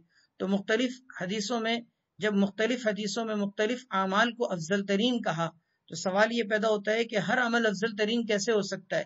جب ایک عمل سب سے افضل ہے تو دوسرا عمل سب سے افضل کیسے ہو سکتا ہے؟ اس کا جواب یہ ہے کہ دیکھیں، افضل کے 2 مطلب ہوتے ہیں۔ افضل کا ایک مطلب یہ ہے کہ جو سب سے افضل، اور دوسرا مطلب یہ کہ افضل دوسری چیز کے مقابلے میں، اس کو کہتے ہیں افضل من شیء آخر۔ ایک ہے افضل من کل شیء اور ایک ہے افضل من شیء آخر۔ افضل من کل شیء کا اگر معنی لیا جائے تو یہ سوال ہوتا ہے کہ جب ایک مرتبہ کسی عمل کو سارے اعمال میں افضل کہہ دیا تو دوسرا عمل اس سے افضل کیسے ہو سکتا ہے؟ لیکن یہاں یہ مطلب ہے ہی نہیں۔ یہاں افضل من شیء آخر کے معنی میں ہے، جس کا مطلب یہ ہے کہ ایک عمل کسی دوسرے عمل کے مقابلے میں افضل ہے، دوسرا کسی اور عمل کے مقابلے میں افضل ہے۔ تو نبی کریم صلی اللہ علیہ وسلم نے مختلف وقتوں میں مختلف صحابہ کرام کے سوالات کے جواب میں اگر مختلف اعمال ذکر کیے ہیں تو وہ وہاں کے موقع اور مناسبت کے لحاظ سے. کسی کو آپ نے دیکھا کہ فلاں عمل میں اگر کچھ کمی نظر آ رہی ہے تو آپ نے اس کے لیے افضل ترین عمل اس کے لیے وہ بتا دیا. جیسے کوئی طالب علم پوچھے کہ سب سے افضل ترین کام کیا ہے، تم یہی جواب دیں گے نا تمہارے لیے سب سے افضل ترین کام یہ کہ تم پڑھو. اسی طریقے سے کوئی شخص کاروبار کر رہا ہے، تجارت کر رہا ہے، وہ پوچھے سب سے افضل ترین عمل کیا ہے، ہم یہ جواب دیں گے تمہارے لیے سب سے افضل ترین عمل یہ ہے کہ تم حرام نہ کماؤ، جھوٹ نہ بولو. اب دیکھیں ہر آدمی کو اس کی مناسبت سے جواب دیا جاتا ہے. نبی علیہ الصلوۃ والسلام نے مختلف صحابہ کرام کو اس کی مناسبت سے، وقت کی مناسبت سے جواب دیا ہے. تو اس لیے یہاں افضل من کل شیء کا معنی مراد نہیں بلکہ افضل من شیء آخر کا معنی مراد ہے. اس کو کہتے ہیں فضیلت اضافی ہے، فضیلت کلی نہیں. یہ علمی اعتبار سے الفاظ کے ذریعے سے جواب دیا جاتا ہے، یعنی فضیلت اضافی ہے. اضافی کا مطلب کسی دوسری چیز کی طرف نسبت کرتے ہوئے فضیلت بیان کی گئی ہے، ساری چیزوں کے مقابلے میں اس کو افضل نہیں کہا گیا. وعن جابر رضی اللہ تعالی عنہ قال قال رسول اللہ صلی اللہ علیہ وسلم بین العبد و بین الکفر ترک الصلاۃ. حضرت جابر رضی اللہ تعالی عنہ سے مروی ہیں کہ نبی کریم صلی اللہ علیہ وسلم نے ارشاد فرمایا انسان کے اور کفر کے درمیان نماز کے چھوڑنے کا فرق ہے. بین العبد و بین الکفر ترک الصلاۃ، بندے کے اور کفر کے درمیان جو فرق کرنے والی چیز ہے وہ نماز کا چھوڑنا ہے. گویا کہ نماز کا چھوڑنا ہی وہ حد ہے کہ جس حد سے پتہ چلتا ہے کہ کون مسلمان ہے کون کافر. اسلام اور کفر کے درمیان یہی وہ حد ہے، حد فاصل، یعنی وہ خط امتیاز کہ جس کے ذریعے سے یہ بات واضح ہوتی ہے کہ کون مسلمان ہے اور کون کافر ہے. بہت سی حدیثوں میں یہ بات ذکر کی گئی ہے کہ نماز کے چھوڑنے کو کفر کہا گیا ہے. آگے بھی کئی حدیثیں اس طرح کی آ رہی ہیں. یہاں یہ بات سمجھ لیجئے کہ نماز کے چھوڑنے پر جو کفر کے الفاظ جیسے کہ اس حدیث میں یا دیگر احادیث میں ذکر کیے گئے ہیں، ان کا مطلب جمہور کے نزدیک یہ نہیں ہے کہ انسان کافر ہو جاتا ہے. جمہور کے مسلک کے مطابق ان کا یہ مطلب نہیں کہ انسان کافر ہو جاتا ہے، البتہ اس کا مطلب یہ ہے کہ نماز کے چھوڑنے کی وجہ سے انسان کفر عملی کا شکار ہو جاتا ہے. کفر عملی کا مطلب کیا کہ اعتقادی طور پر اگرچہ وہ کافر نہ ہو لیکن عملی طور پر وہ کافروں کے نقش قدم پر چل پڑتا ہے، کیونکہ کافروں کا کام ہے کہ وہ نماز نہیں پڑھتے، اللہ کو سجدہ نہیں کرتے، اللہ کے سامنے تعظیم کے لیے جھکتے نہیں ہیں. تو یہ تو مسلمان کا کام نہیں. جو مسلمان نماز نہیں پڑھ رہا وہ کافروں کے نقش قدم پر چل پڑا. اس کو کہتے ہیں کفر عملی. دوسرا مطلب اس کا یہ ذکر کیا گیا ہے کہ یہ انسان جو نماز کو چھوڑتا ہے یہ کفر تک پہنچنے کا ذریعہ بن رہا ہوتا ہے، کیونکہ یہ نماز کا چھوڑنا اندیشہ ہے کہ انسان کو کہیں کافر ہی نہ بنا دے. سمجھ میں؟ یعنی گویا کہ دوسرا مطلب یہ ہو گیا کہ یہ کفر تک پہنچانے والا ہے. کافر انسان عملی طور پر فوراً ہوا نہیں، لیکن اگر ایک انسان نماز چھوڑ رہا ہے تو گویا کہ یہ نماز کا چھوڑنا اندیشہ اس بات کا ہے کہ کہیں اس کو کفر تک نہ پہنچا دے.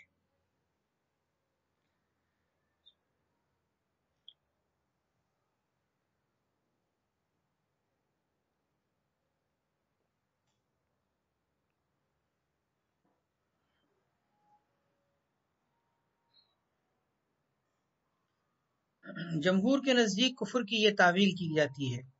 امام احمد بن حنبل رحمۃ اللہ علیہ کے نزدیک یہ شخص کافر ہو جاتا ہے. جیسے کہ شروع میں میں نے تارک صلاۃ کے حکم کے حوالے سے یہ تفصیل ذکر کی تھی کہ نماز کے تارک کو امام احمد بن حنبل رحمۃ اللہ علیہ فرماتے ہیں کہ وہ کافر ہے.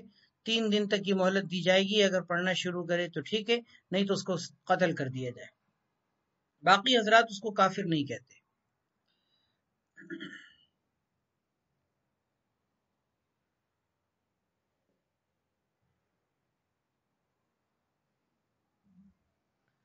وعن عبادة الفصل الثاني وعن عبادة بن الصامت رضي الله تعالى عنه قال قال رسول الله صلى الله عليه وسلم 5 صلوات افترضهن الله تعالى. اللہ کے رسول صلی اللہ علیہ وسلم کا ارشاد ہے کہ 5 نمازیں ایسی ہیں جن کو اللہ تبارک و تعالی نے فرض قرار دیا ہے. من احسن وضوءهن وصلاهن لوقتهن، جس نے ان 5 نمازوں کا وضو اچھے طریقے سے کیا، وصلاهن لوقتهن، اور ان نمازوں کو ان کے اوقات میں پڑھا. اوقات میں یعنی ادائیگی کے اوقات میں پڑھا، مستحب اوقات کا لحاظ رکھا. وَأَتَمَّ رُكُوعَهُنَّ وَخُشُوعَهُنَّ، اور ان نمازوں کے رکوع اور خشوع کا اچھے طریقے سے اتمام کیا، یعنی رکوع بھی اچھے طریقے سے کیا، خشوع و خضوع کا بھی لحاظ صحیح طریقے سے رکھا، کان لہ علی اللہ عہد، تو اللہ تبارک و تعالیٰ کے اوپر لازم ہے، اس کے لیے اللہ تبارک و تعالیٰ کے اوپر لازم ہے کہ ان یغفر لہ، کہ اللہ تعالیٰ اس کو بخش دیں گے۔ دیکھیں اللہ تبارک و تعالیٰ کے اوپر کوئی چیز لازم تو نہیں ہوتی، لیکن کہیں احادیث میں یہ بات اگر ذکر کی گئی ہو تو اس حوالے سے یہ بات یاد رکھیے، صرف اس ایک حدیث میں نہیں، اور بھی کئی حدیثوں میں یہ بات موجود ہے کہ اللہ تبارک و تعالیٰ نے اگر کوئی چیز اپنے ذمہ لی ہے تو اللہ تعالیٰ کے اوپر کوئی چیز لازم تو نہیں ہوتی، لیکن اللہ نے خود اپنے اوپر لازم کی ہے۔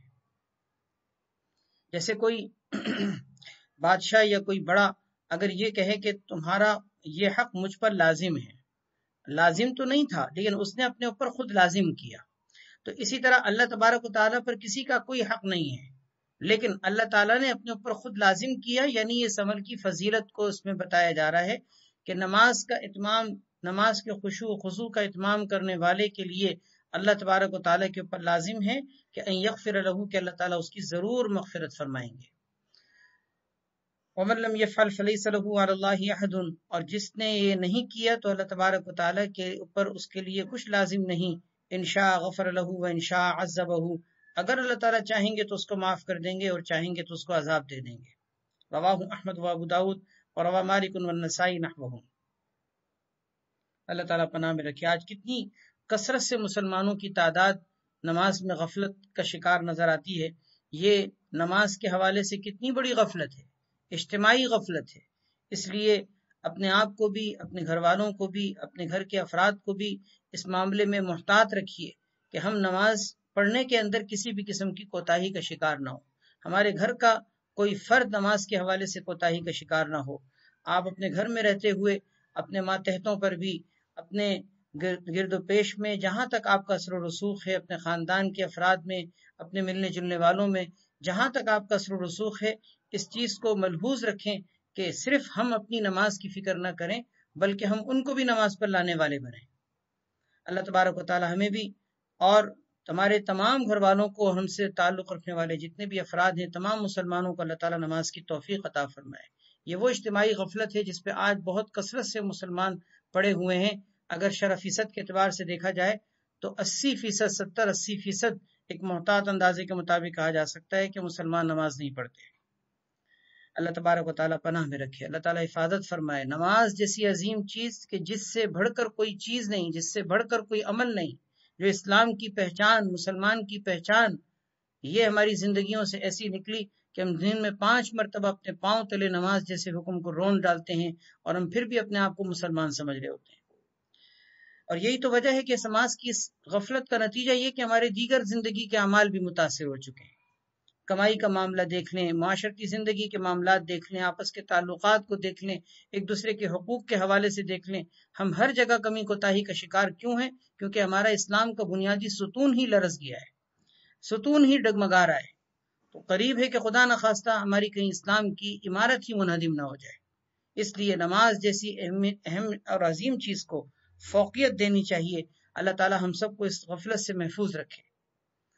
وعن ابی امامۃ رضی اللہ تعالیٰ عنہ قال قال رسول اللہ صلی اللہ علیہ وسلم صلوا خمسکم، نبی کریم صلی اللہ علیہ وسلم کا ارشاد ہے کہ تم لوگ اپنی 5 نمازوں کا اہتمام کیا کرو، وصوموا شہرکم، اور اپنے مہینے کا یعنی رمضان کے مہینے کا روزہ رکھا کرو، وادوا زکات اموالکم، اور تم لوگ اپنے مالوں کی زکات نکالا کرو، واطیعوا ذا امرکم، اور جو تمہارے ذو امر لوگ ہیں یعنی تمہارے معاملے کے جو اہل لوگ ہیں، جو تمہارے بڑے ہیں، تم ان کی اطاعت کیا کرو۔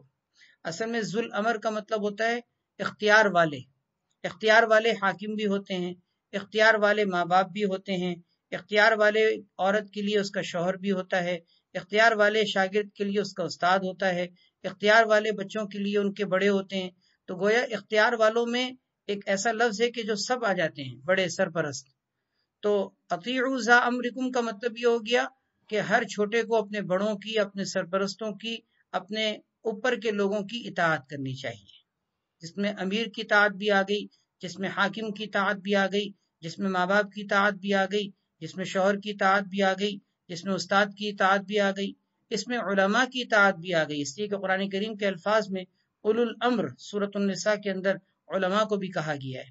تو اولو الامر کے اندر علماء بھی آتے ہیں، کیونکہ علماء امت جو دین کے سمجھنے والے ہیں، عوام پر لازم ہے کہ دین کے امور کے اندر ان کی اطاعت کرے، کیونکہ وہ دین کی رہنمائی کرنے والے ہیں، تو وہ بھی اس میں آ جاتے ہیں۔ بہرحال ایک جامع لفظ ہے، تو اطیعوا ذا امرکم کا مطلب یہ ہو گیا کہ جو تمہارے با اختیار لوگ ہیں، جن کا تم پر اختیار ہے، جو اثر و رسوخ رکھتے ہیں، تم ان کی اطاعت کرو۔ لیکن یہ شرط بھی اس میں ساتھ ملحوظ رکھنی چاہیے کہ جب کہ وہ اللہ کی نافرمانی کا حکم نہ دیں، کیونکہ لا طاعۃ لمخلوق فی معصیۃ الخالق، خالق کو ناراض کر کے مخلوق کی اطاعت جائز نہیں ہوتی۔ تو یہ جتنے بھی میں نے الفاظ ذکر کیے ہیں، یعنی ماں باپ، استاد، شوہر، یا اسی طریقے سے حاکم، ان سب کی اطاعت اس وقت لازم ہوتی ہے جب کہ وہ اللہ رب العزت کی معصیت اور نافرمانی کا حکم نہ دیں۔ اگر معصیت اور اللہ کی نافرمانی کا حکم دیں تو اس صورت میں پھر ان کی اطاعت نہیں کی جاتی۔ تدخلوا جنت ربکم، آپ صلی اللہ علیہ وسلم نے یہ 4 حکم دیے کہ نماز کا اہتمام کرو، رمضان کے روزے رکھو، زکوٰۃ دو، اور اپنے با اختیار لوگوں کی اطاعت کرو۔ تدخلوا جنت ربکم، تم اپنے رب کی جنت میں داخل ہو جاؤ۔ رواہ احمد والترمذی۔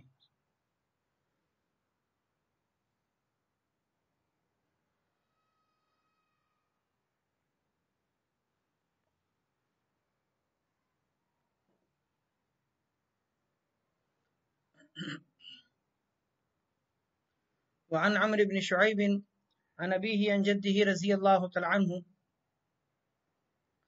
قال قال رسول الله صلى الله عليه وسلم مروا أولادكم بالصلاة وهم أبناء 7 سنين۔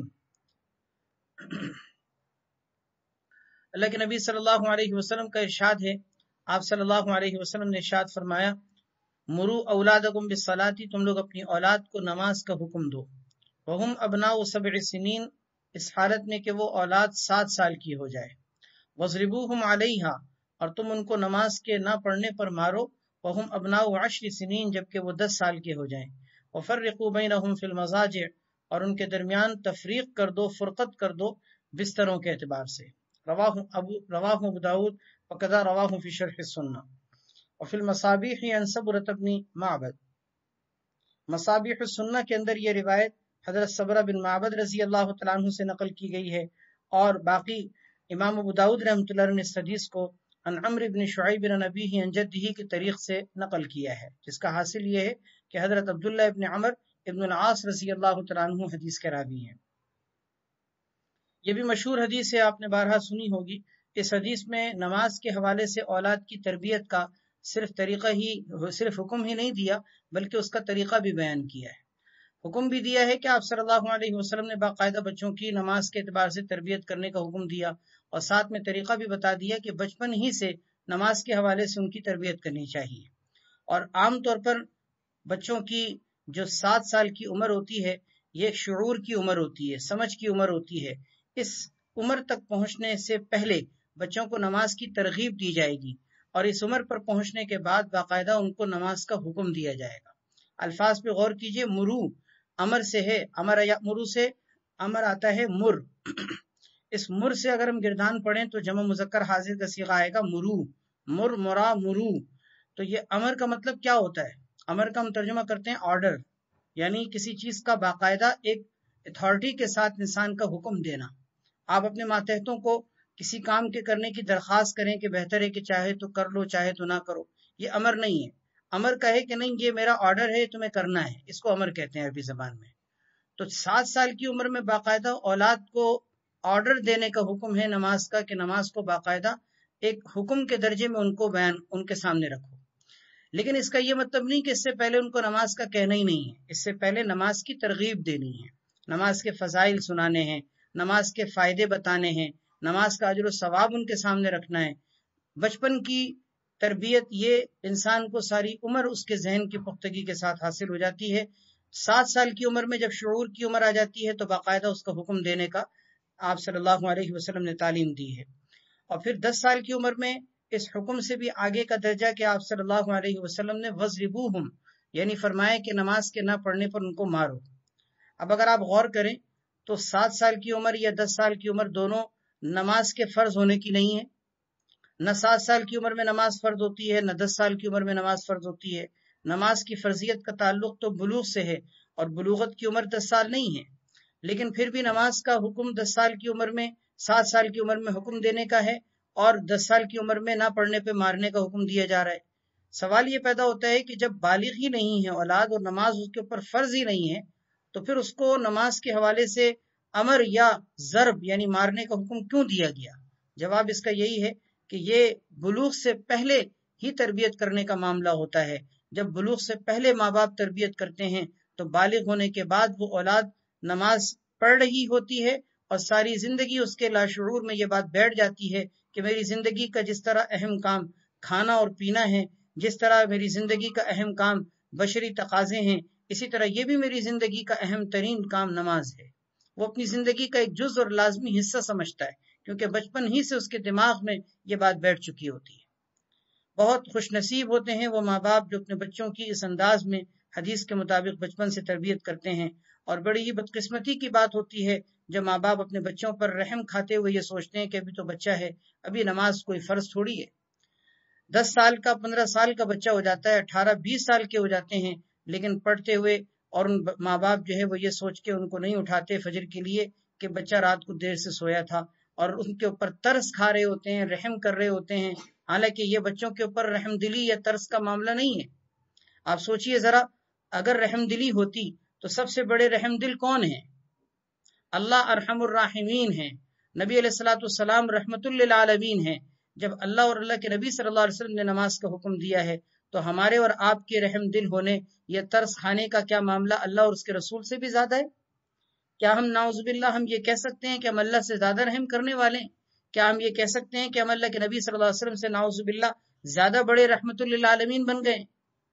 یہ عجیب سی ہماری ایک منطق ہے نہ سمجھ میں آنے والی کہ ہم بچوں پر رحم دلی کرتے ہوئے یہ سمجھ رہے ہوتے ہیں کہ بچوں کو سونے دو، ان کی نیند پوری نہیں ہوئی، رات کو دیر سے سوئے تھے۔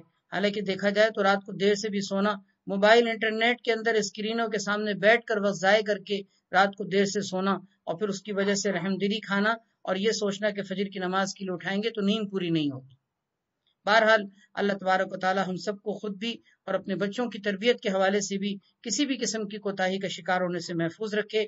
جن گھروں میں بچوں کی اس انداز میں تربیت ہوتی ہے ان گھروں کے بچے ساری زندگی اپنے ماں باپ کی دکھائی ہوئی سکھائی ہوئی تربیت کے مطابق نماز پڑھ رہے ہوتے ہیں۔ ماں باپ دنیا سے چلے بھی جاتے ہیں، قبر میں چلے جاتے ہیں، ان کے بچے نماز پڑھ رہے ہوتے ہیں۔ یہ نماز ان کے ماں باپ کے لیے کتنا بڑا صدقہ جاریہ نہیں ہوتا؟ ماں باپ مر گئے، دنیا سے چلے گئے، لیکن ان کے لیے صدقہ جاریہ اور اجر ثواب کا مسلسل ایک میٹر چل رہا ہوتا ہے۔ ان کی اولاد سجدے کر رہی ہوتی ہے دنیا کے اندر اور ماں باپ کو وہاں قبر کے اندر اس کا اجر مل رہا ہوتا ہے۔ اللہ تعالی ہم سب کو اپنے بچوں کی، اپنے گھر والوں کی، اپنے ماتحتوں کی اس انداز میں تربیت کی توفیق عطا فرما دے۔ اور حدیث کا آخری جملہ ہے وَفَرِّقُوا بَيْنَهُمْ فِي الْمَضَاجِعِ، ان کے درمیان بستروں میں تفریق کر دو، یعنی جب بچے 10 سال کے ہو جائیں تو 10 سال کے بعد ان بچوں کے درمیان بستروں میں تفریق کر دو، کیونکہ اب ان کی عمر کا ایسا حصہ آ گیا ہے کہ جن کو اس طرح کی چیزوں کا علم اور ادراک اور احساس ہونے لگا ہے، اب ان کے درمیان بستروں کی علیحدگی ضروری ہے، ورنہ یہ ان کے لیے نقصان دہ تربیت کے اعتبار سے ثابت ہو سکتی ہے۔ ایک ایک حکم پہ اگر آپ غور کریں، اس کی گہرائی میں جائیں تو ہمیں نظر آتا ہے کہ ہر حکم میں ہمیں کتنی سہولت دی گئی، کتنی ہمیں آسانی دی گئی، اور ہماری کس انداز سے تربیت کی گئی کہ ہم ان احکام پر عمل کر کے ہم خود بھی اور اپنے گھر کو بھی کتنا پاکیزہ رکھ سکتے ہیں، اور اخلاق کے اعتبار سے، دین اور دنیا کے اعتبار سے ان احکام میں ہمارے لیے کتنے فوائد ہیں۔ رواہ ابو داؤد وکذا رواہ فی شرح السنہ وفی المصابیح عن صبرۃ بن معبد وعن بریدۃ رضی اللہ تعالی عنہ قال قال رسول اللہ صلی اللہ علیہ وسلم العہد الذی بیننا وبینہم الصلاۃ۔ حضرت بریدہ رضی اللہ تعالیٰ عنہ سے مروی ہے کہ نبی کریم صلی اللہ علیہ وسلم نے ارشاد فرمایا، وہ عہد جو ہمارے اور ان منافقین کے درمیان ہے وہ نماز کا ہے۔ فمن ترکہا فقد کفر، جس نے نماز کو ترک کر دیا اس نے کفر کیا۔ یہاں بیننا کے بعد یہ جو وبینہم ہے، اس ہم سے مراد یا تو منافقین ہیں یا تمام امت ہے۔ اگر منافقین ہو تو ترجمہ یہ ہوگا کہ وہ عہد جو ہمارے اور ان منافقین کے درمیان ہوا ہے وہ نماز کے بارے میں ہے، کہ نماز گویا کہ پڑھنے کی صورت میں ہم ان کو کچھ نہیں کہیں گے، لیکن اگر وہ نماز نہیں پڑھیں گے تو ان کا کفر ظاہر ہو جائے گا۔ ایسی صورت میں ہم ان کے ساتھ پھر کافروں والا معاملہ کریں گے۔ اصل میں کچھ منافقین ایسے تھے کہ جو نفاق کی حالت میں نبی کریم صلی اللہ علیہ وسلم کی مجلس میں صحابہ کرام کے ساتھ آ کے بیٹھا کرتے تھے، تو آپ صلی اللہ علیہ وسلم نے فرمایا ایسے منافقین کی حالت میں اگر یہ چیز دیکھنے میں آتی ہے کہ وہ نماز پڑھ رہے ہیں تو ٹھیک ہے، ان کے ظاہر کے مطابق بھلے وہ دل سے کافر ہوں، لیکن ہم ان کے ظاہر کے مطابق ان کے ساتھ مسلمانوں والا معاملہ کریں گے، لیکن یہ اس وقت تک ہے جب تک کہ وہ نماز پڑھیں۔ اگر وہ نماز چھوڑ دیں تو ان کا جو دل کا کفر تھا وہ ظاہر بھی ہو جائے گا۔ اب اس صورت میں ہمارا ان کے ساتھ کوئی عہد نہیں، اب ان کے ہم جان اور مال کے محافظ نہیں ہیں۔ یہ اس صورت میں مطلب ہے جب کہ ہم بینہم کی ضمیر منافقین کی طرف لوٹائیں، اور دوسری صورت میں بینہم کا مطلب یہ ذکر کیا گیا ہے کہ تمام امت مراد ہے، تو ایسی صورت میں اس کا مطلب یہ ہوگا کہ عہد وہ عہد جو ہمارے اور ان تمام میری امت کے افراد کے درمیان ہوا ہے وہ نماز کا معاملہ ہے۔ جس نے نماز پڑھی وہ مسلمان ہے، میری امت اجابت میں داخل ہے، اور جس نے نماز نہیں پڑھی وہ فقط کفر، اس نے کفر کیا۔ کیونکہ حضور اکرم صلی اللہ علیہ وسلم کی امت اجابت یعنی آپ صلی اللہ علیہ وسلم کی دعوت کو قبول کرنے والی امت وہ ہوگی جو نماز پڑھتی ہوگی۔ دیکھیں اصل میں حضور اکرم صلی اللہ علیہ وسلم کی جتنی امت ہے نا، وہ ساری امت کے دو حصے ہیں، ایک امت دعوت ہے، ایک امت اجابت ہے۔ امت دعوت میں امت کا ہر فرد آ گیا، چاہے وہ کافر ہو، مشرک ہو، کوئی بھی ہو، کیونکہ آپ صلی اللہ علیہ وسلم کی امت میں تو وہ کافر بھی شامل ہے نا جو اللہ کو بھی نہیں مان رہے، اللہ کے رسول کو بھی تسلیم نہیں کر رہے، لیکن پھر بھی وہ آپ کی امت میں تو داخل ہیں۔ لیکن امت دعوت میں ہے، دعوت کا مطلب یعنی آپ کی دعوت ان کے لیے بھی ہے، لیکن امت اجابت وہ امت کہلاتی ہے جنہوں نے آپ کی دعوت کو قبول کیا ہو، یعنی جو آپ کی رسالت کا اقرار کرتے ہوں، آپ پر ایمان رکھتے ہوں، اللہ اور اس کے رسول پر ایمان رکھتے ہوں، مومن ہوں، وہ امت اجابت کہلاتے ہیں۔ اجابت کا مطلب قبول کرنا۔ تو نبی کریم صلی اللہ علیہ وسلم کی امت اجابت میں شامل ہونے کے لیے ضروری ہے کہ نماز پڑھی جائے۔ نماز جو نہیں پڑھتا فقط کفر، اس نے کفر کیا۔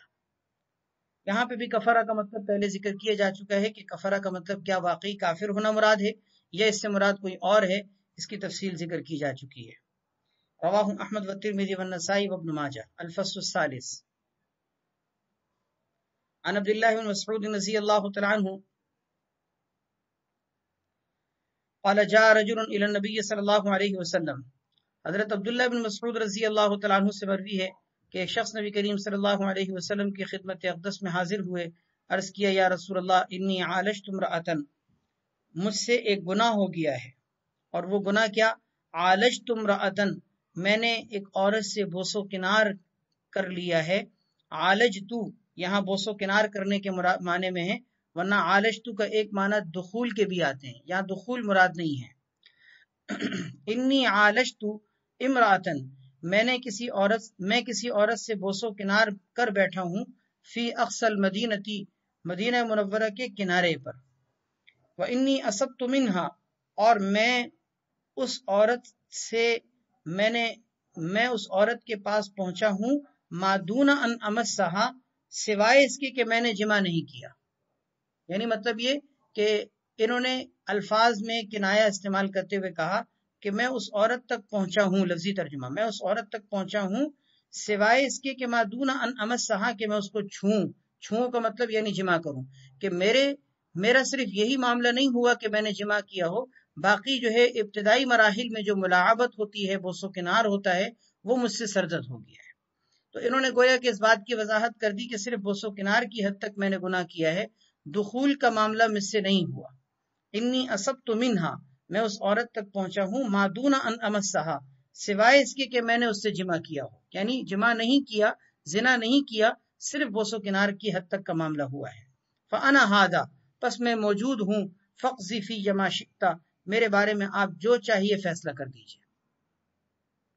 اب اس حدیث کو سامنے رکھتے ہوئے پیچھے حدیث جو گزری تھی ایک، اس حدیث میں بھی میں نے عرض کیا تھا کہ یہ صحابی نے اس حدیث میں یہ نہیں بتایا تھا کہ ان سے کیا گناہ ہوا ہے، اصبت حدن جنہوں نے کہا تھا نا، تو اس کا مطلب اس حدیث کی روشنی میں یہ معلوم ہوتا ہے کہ ان سے گناہ صرف حد تک پہنچنے والا گناہ نہیں ہوا تھا، صرف بوس و کنار کی حد تک کا معاملہ ہوا تھا، لیکن گناہ کے بوجھ کی وجہ سے وہ یہ کہہ رہے تھے کہ مجھ سے زنا ہو گیا ہے، یعنی الفاظ زنا کے استعمال نہیں کیے، لیکن انہوں نے کہا مجھ سے حد تک پہنچنے والا کام ہو گیا ہے، لیکن اصل میں وہ حد تک پہنچنے والا کام نہیں تھا، وہ ابتدائی مراحل کا حکم تھا۔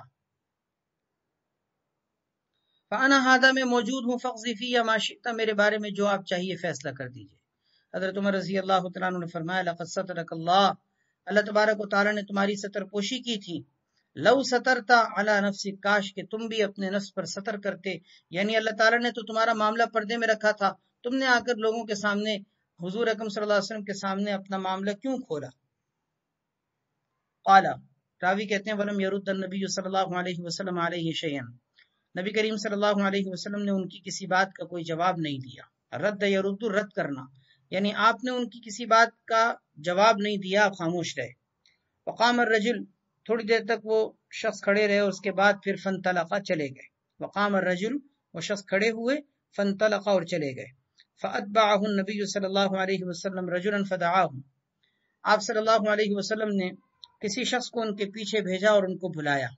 فدعاه، آپ نے ان کو بلایا کہ جاؤ ان کو بلا کر لاؤ۔ وتلا علیہ هذه الآیہ، پھر آپ نے ان کے سامنے قرآن پاک کی یہ آیت تلاوت فرمائی، وَأَقِمِ الصَّلَاةَ طَرَفَيِ النَّهَارِ وَزُلَفًا مِّنَ اللَّيْلِ إِنَّ الْحَسَنَاتِ يُذْهِبْنَ السَّيِّئَاتِ ذَلِكَ ذِكْرَى لِلذَّاكِرِينَ۔ یہ سورہ ہود کی آیت ہے، پہلے بھی گزر گئی۔ اس آیت میں بھی وہی بات ذکر کی گئی ہے کہ نیکیاں گناہوں کو مٹا دیتی ہیں۔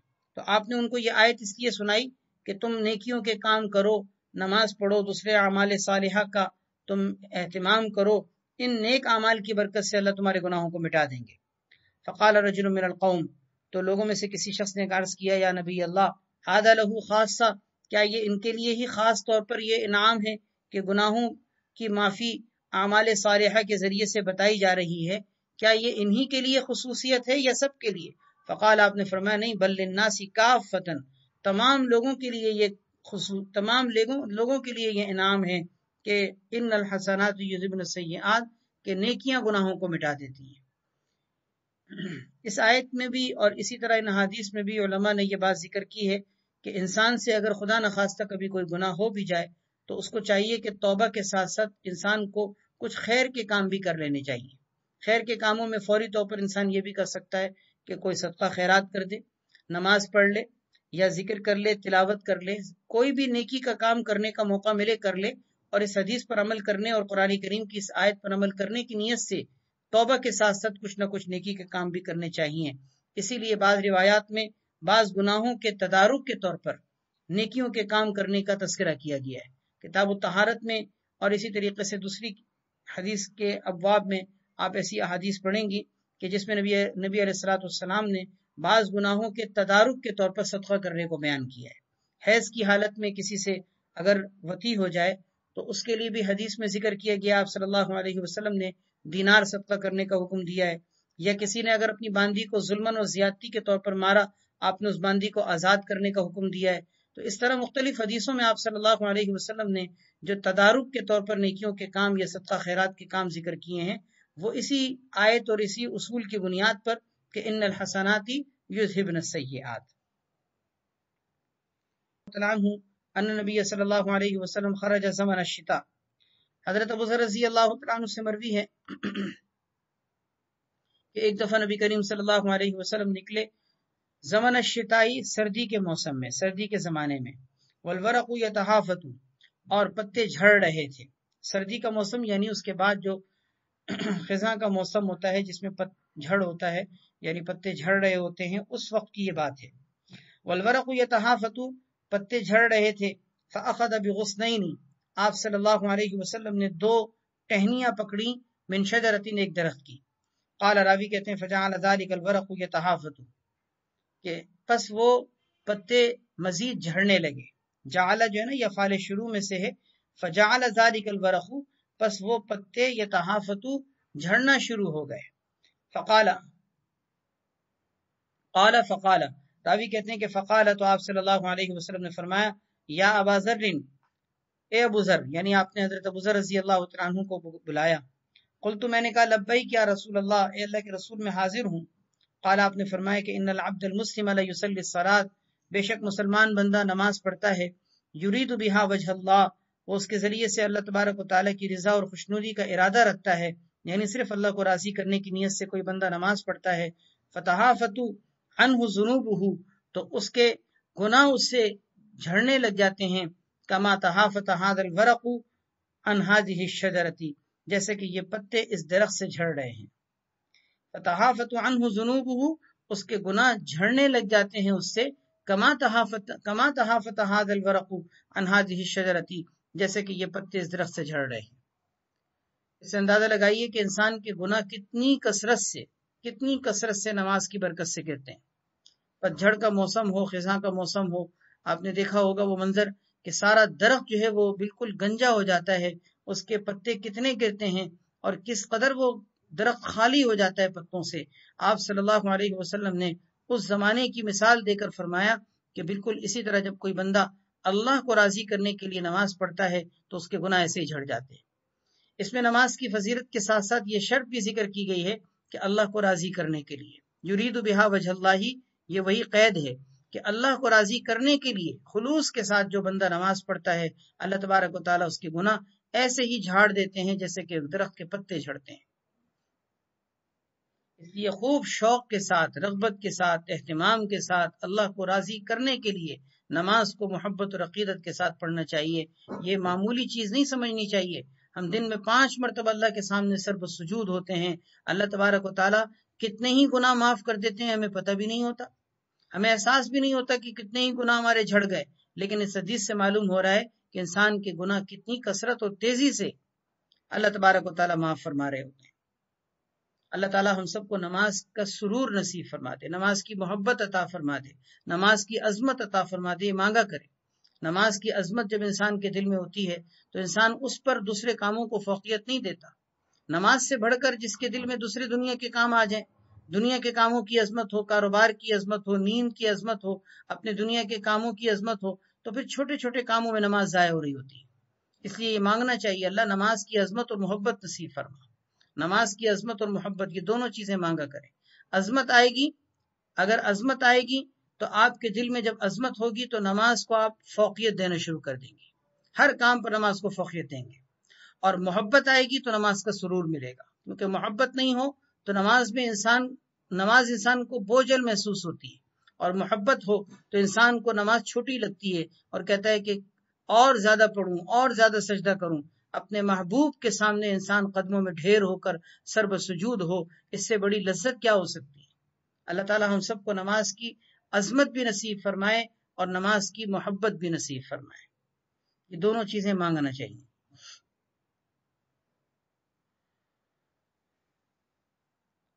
وعن زید بن خالد الجهني رضی اللہ تعالی عنہ قال قال رسول اللہ صلی اللہ علیہ وسلم من صلى سجدتين لا يسهو فيهما، جس نے 2 سجدے ادا کیے، یعنی 2 سجدوں سے مراد 2 رکعتیں، یہاں سجدہ بمعنی رکعت کے ہے. جس نے 2 سجدے پڑھے یعنی مطلب 2 رکعتیں پڑھی، لا يسهو فيهما، اور وہ اس میں بالکل غافل نہیں ہوا، یعنی مکمل توجہ کے ساتھ اس نے نماز ادا کی. غفر اللہ له ما تقدم من ذنبه، اللہ تعالیٰ اس کے پچھلے تمام گناہ معاف فرما دیتے ہیں. رواہ احمد. 2 رکعت کی بنیاد پر پچھلے تمام گناہ معاف ہو سکتے ہیں، لیکن انسان وہ 2 رکعت اس طرح پڑھے کہ غفلت کا شکار نہ ہو. اس لیے 2 رکعت آپ سوچئے ذرا، جب 2 رکعت پڑھنے پر ماضی کے تمام گناہ معاف ہیں، ایسی نماز جو حضوری والی ہو، تو جو شخص فرض نماز پڑھ رہا ہو، 500 نمازیں پڑھنے لگے اور ساری زندگی جو نماز پڑھتا ہو، کیا اس کی مغفرت نہیں ہوگی؟ اللہ اکبر. وعن عبد الله بن عمرو بن العاص رضی اللہ تعالی عنہ عن النبی صلی اللہ علیہ وسلم انه ذکر الصلاۃ. حضرت عبداللہ بن عمرو بن العاص رضی اللہ تعالی عنہ سے مروی ہے کہ نبی کریم صلی اللہ علیہ وسلم سے وہ نقل فرماتے ہیں کہ انه ذکر الصلاۃ، آپ صلی اللہ علیہ وسلم نے نماز کا تذکرہ کیا، یومن، ایک دن، یعنی ایک دن آپ نے نماز کا تذکرہ کیا. فقال، اور فرمایا، من حافظ علیہا، جس نے نماز کی حفاظت کی، کانت لہو نورا و برہانا و نجاتا یوم القیامہ، تو یہ نماز اس کے لیے باعث نور ہوگی، برہان یعنی حجت ہوگی، و نجاتن، اور باعث نجات بنے گی قیامت کے دن. اس کے لیے نور ہوگی یعنی اس کے لیے روشنی کا باعث ہوگی، قبر میں بھی، حشر میں بھی، جگہ جگہ اس کو جہاں پر بھی نور کی اور روشنی کی ضرورت ہوگی، یہ قیامت کے دن اس کے لیے نور بن کر آئے گی، برہان بن کر آئے گی، یعنی حجت، اس کے حق میں یہ حجت اور دلیل ہوگی اس کے لیے نجات کا. وہ نجاتن، نجات بن کر آئے گی، اس کا مطلب واضح ہے کہ اس کے لیے باعث نجات ہوگی. ومن لم يحافظ علیہا، اور جس نے نماز کی حفاظت نہیں کی، لم تکن لہو نورن، نماز اس کے لیے نور نہیں ہوگی، اس کے لیے اس کے لیے حجت بھی نہیں ہوگی، ولا نجاتن، اور اس کے لیے نجات کا باعث بھی نہیں ہوگی۔ وکان یوم القیامت مع قارون، اور وہ قیامت کے دن قارون اور فرعون اور حامان اور ابی بن خلف کے ساتھ ہوگا۔ قیامت کے دن وہ اتنے بڑے بڑے بدبخت اور بدقسمت لوگوں کے ساتھ اس کا حشر ہوگا۔ آپ اندازہ کیجئے کہ کتنا خطرناک قسم کا یہ معاملہ قیامت کے دن اس کے ساتھ بیان کیا جا رہا ہے۔ اس سے بڑی کیا وعید ہو سکتی ہے کہ اس کا حشر قارون کے ساتھ ہو۔ ہم تو یہ چاہتے ہیں کہ ہمارا حشر انبیاء کے ساتھ ہو، صلحاء کے ساتھ ہو، اپنے نیک بندوں کے ساتھ اللہ ہمارا حشر فرمائے، صحابہ و تابعین تبع تابعین کے ساتھ ہمارا حشر ہو۔ لیکن کتنی خطرناک بات کہ جو نماز نہیں پڑھتا ہوگا قیامت کے دن اس کا حشر قارون کے ساتھ، فرعون کے ساتھ، حامان اور ابی بن خلف کے ساتھ ہوگا۔ قارون آپ کو معلوم ہے وہ دولت مند جس کو اللہ تعالیٰ نے بے پناہ خزانوں کا مالک بنایا تھا، لیکن ناشکری میں وہ تباہ و برباد ہوا، اپنے سارے مال کو بھی اس نے تباہ و برباد کر ڈالا۔ حضرت موسیٰ علیہ السلام کے زمانے میں اس کا واقعہ قرآن کریم میں بھی موجود ہے۔ فرعون کو کون نہیں جانتا کہ جس نے انا ربکم الاعلیٰ کا نعرہ لگایا تھا، اور اتنا خطرناک کہ اپنے آپ کو صرف رب ہی نہیں بلکہ اعلیٰ ترین رب کہا جس نے۔ تکبر کی کیا انتہا ہوگی جو فرعون کے الفاظ میں پائی جاتی ہے۔ اللہ تبارک و تعالیٰ نے اس کو غرق آب کیا، کیسا ذلیل و رسوا کیا۔ قیامت تک کے لیے اس کے جسد خاکی کو اللہ تبارک و تعالیٰ نے عبرت کا نشان بنا کر آج رکھا ہوا ہے، لوگ اس کو جا کر دیکھ رہے ہوتے ہیں۔ حامان فرعون کا وزیر تھا جو فرعون کو غلط بات پر اکساتا تھا۔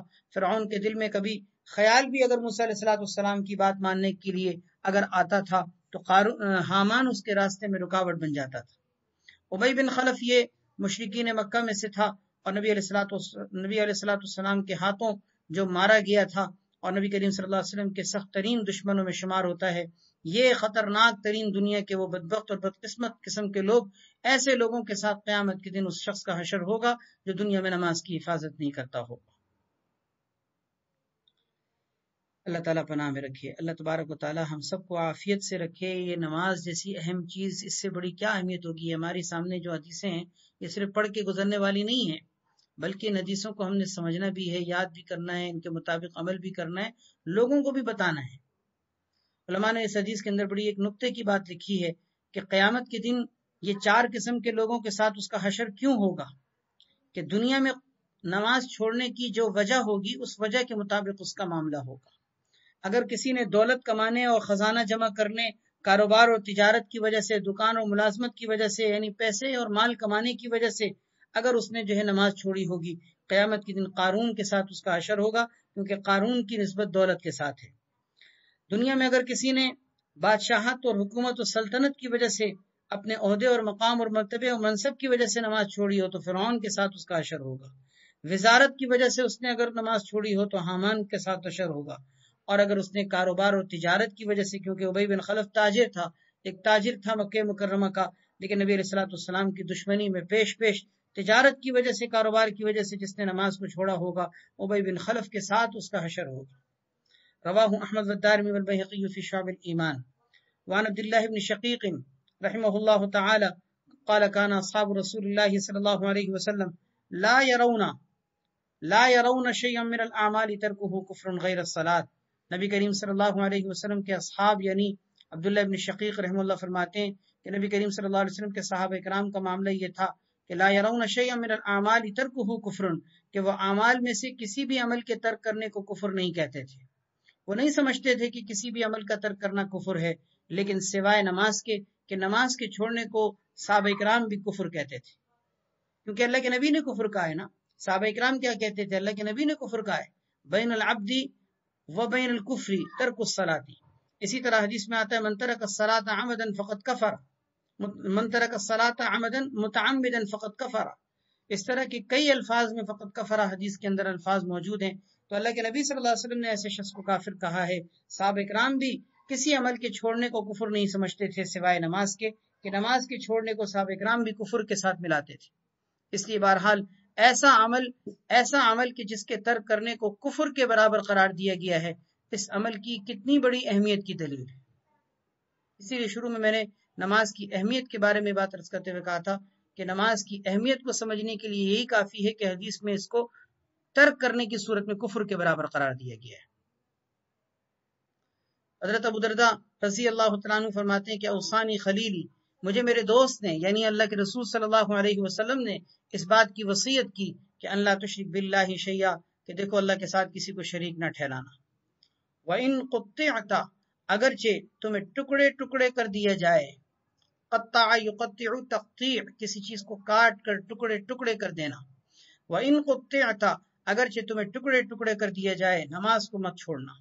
وَحُرِّقْتَ، تمہیں جلا دیا جائے تب بھی اللہ تشرک باللہ، چاہاں الفاظ یہ اللہ تشرک باللہ شیئا وَإِن قُطِّعْتَ وَحُرِّقْتَ، کہ تم اللہ کے ساتھ کسی کو شریک نہ ٹھہرانا، اگرچہ تمہیں ٹکڑے ٹکڑے کر دیا جائے، تمہیں جلا دیا جائے۔ وَلَا تَتْرُكْ صَلَاةً مَكْتُوبَةً مُتَعَمِّدًا، اور تم نماز فرض نماز کو نہ چھوڑنا جان بوجھ کر۔ فَمَن تَرَكَهَا مُتَعَمِّدًا فَقَدْ بَرِئَتْ مِنْهُ الذِّمَّةُ، جس نے نماز کو جان بوجھ کے چھوڑا اس کا ذمہ بری ہو چکا ہے۔ فَقَدْ بَرِئَتْ مِنْهُ الذِّمَّةُ، اس سے ذمہ بری ہو چکا ہے اللہ تعالیٰ کا۔ ذمہ سے مراد حفاظت، یعنی اللہ تبارک و تعالیٰ جو ہر شخص کی حفاظت کرتے ہیں، اس شخص کی حفاظت کا معاملہ ختم ہو گیا۔ اس سے معلوم ہوا کہ ہر شخص کی اللہ تبارک و تعالیٰ ایک حفاظت فرماتے ہیں جس کو اللہ کا ذمہ کہتے ہیں۔ جب انسان نماز چھوڑتا ہے تو وہ اللہ کی حفاظت سے نکل جاتا ہے، اللہ کے ذمے سے نکل گیا۔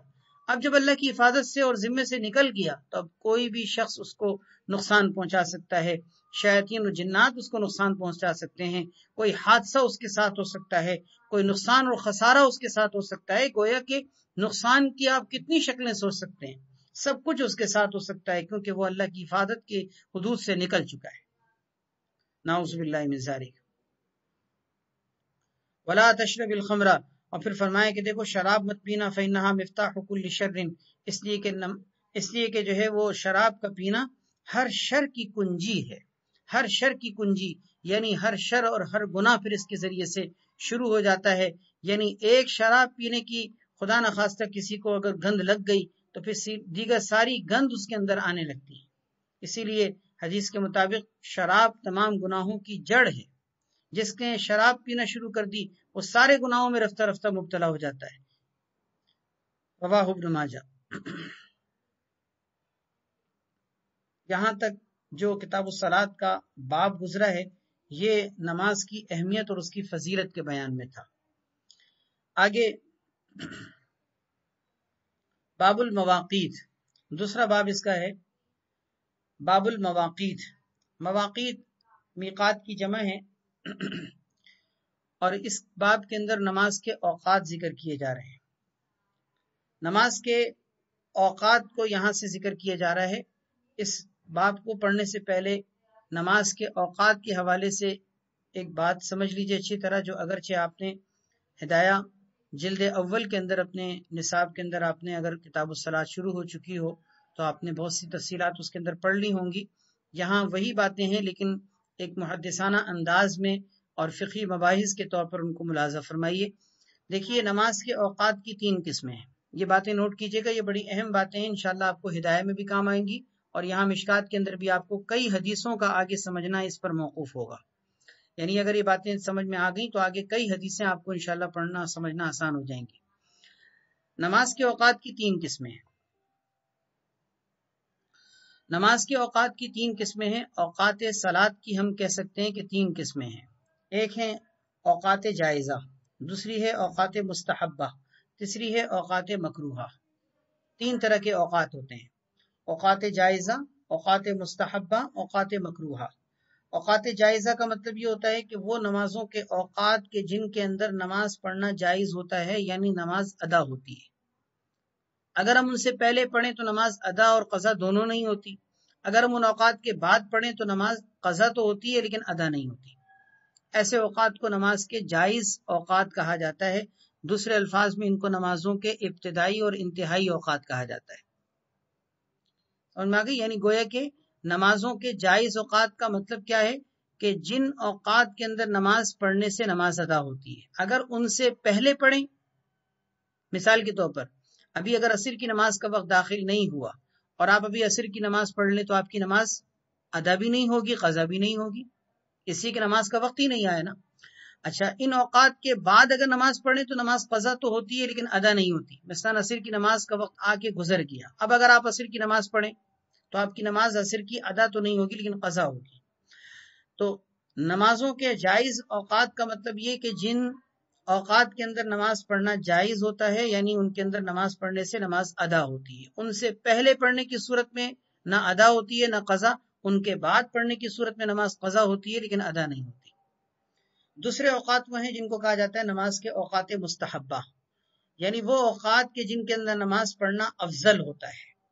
افضل کا مطلب یہ ہے کہ ان میں نماز پڑھنا زیادہ بہتر ہوتا ہے، اجر و ثواب اس میں زیادہ ملتا ہے۔ فجر کی نماز کا جیسے وقت ہے، پورا وقت ہے، آپ کبھی بھی پڑھ لیں، لیکن کس وقت میں پڑھنا زیادہ افضل ہے؟ ظہر کی نماز کا پورا وقت آپ کے پاس موجود ہے، لیکن کس وقت میں پڑھنا زیادہ افضل ہے؟ اس کو کہتے ہیں مستحب وقت۔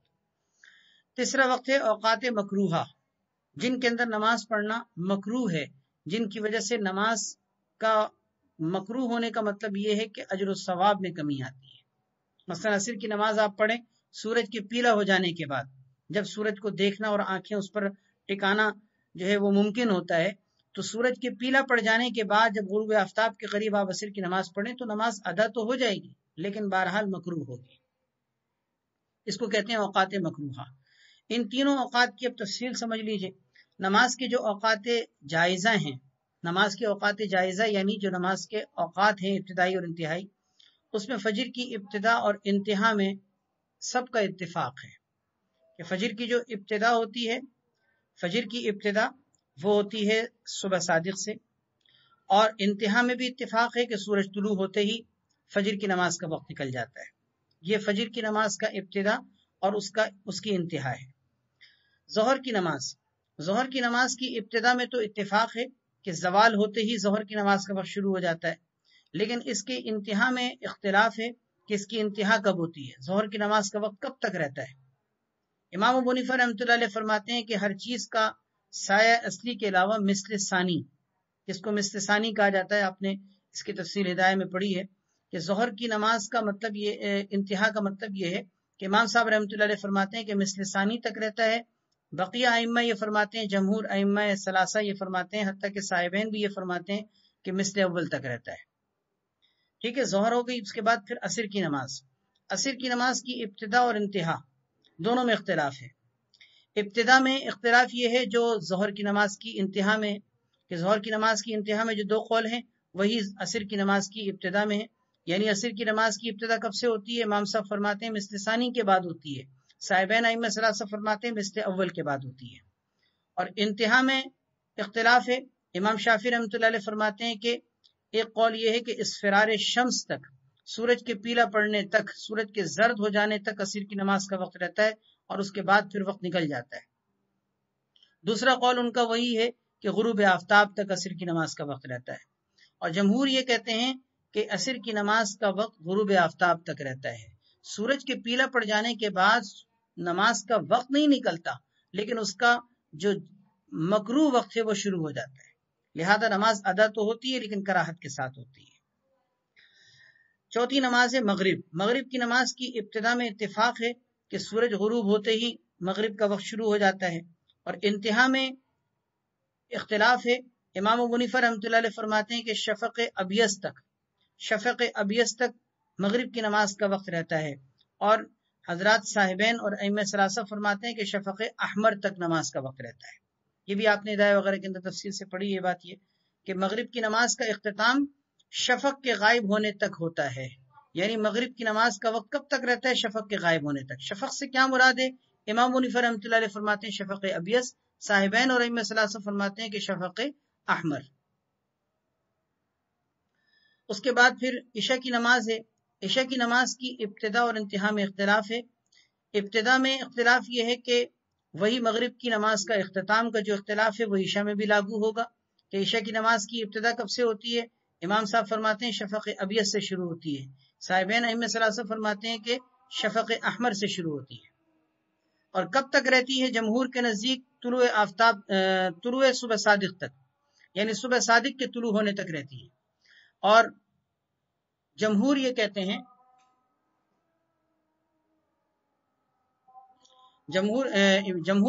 کہ صبح صادق کے طلوع ہونے تک رہتی ہے۔ امام شافعی رحمۃ اللہ علیہ فرماتے ہیں کہ رات کے آدھے حصے تک عشاء کی نماز کا وقت رہتا ہے نصف اللہ کا وقت کے بعد عشاء کی نماز کا وقت نکل جاتا ہے. یہ پانچوں نمازوں کے میں نے آپ کو ابتدائی اور انتہائی اوقات کے اندر ائمہ کرام کے حوالے سے اختلاف جو ذکر کیے ہیں ان کو نوٹ کر لیجئے. آگے مختلف حدیثوں میں یہ باتیں آ رہی ہیں. تو شروع میں نے عرض کر دی تاکہ آگے آپ کے لیے حدیثوں کو سمجھنا آسان ہو.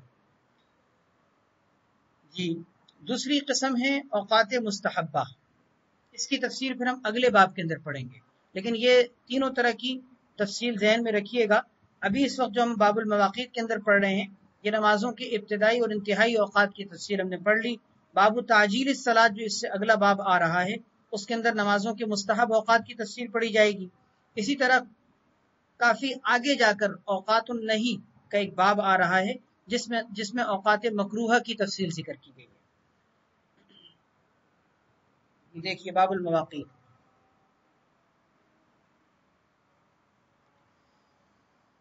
عن عبد الله بن عمرو رضی اللہ تعالی عنہ قال قال رسول اللہ صلی اللہ علیہ وسلم. حضرت عبداللہ بن عمر رضی اللہ تعالی عنہ حضور اکرم صلی اللہ علیہ وسلم کا ارشاد نقل فرماتے ہیں وقت الظہر اذا زالت الشمس.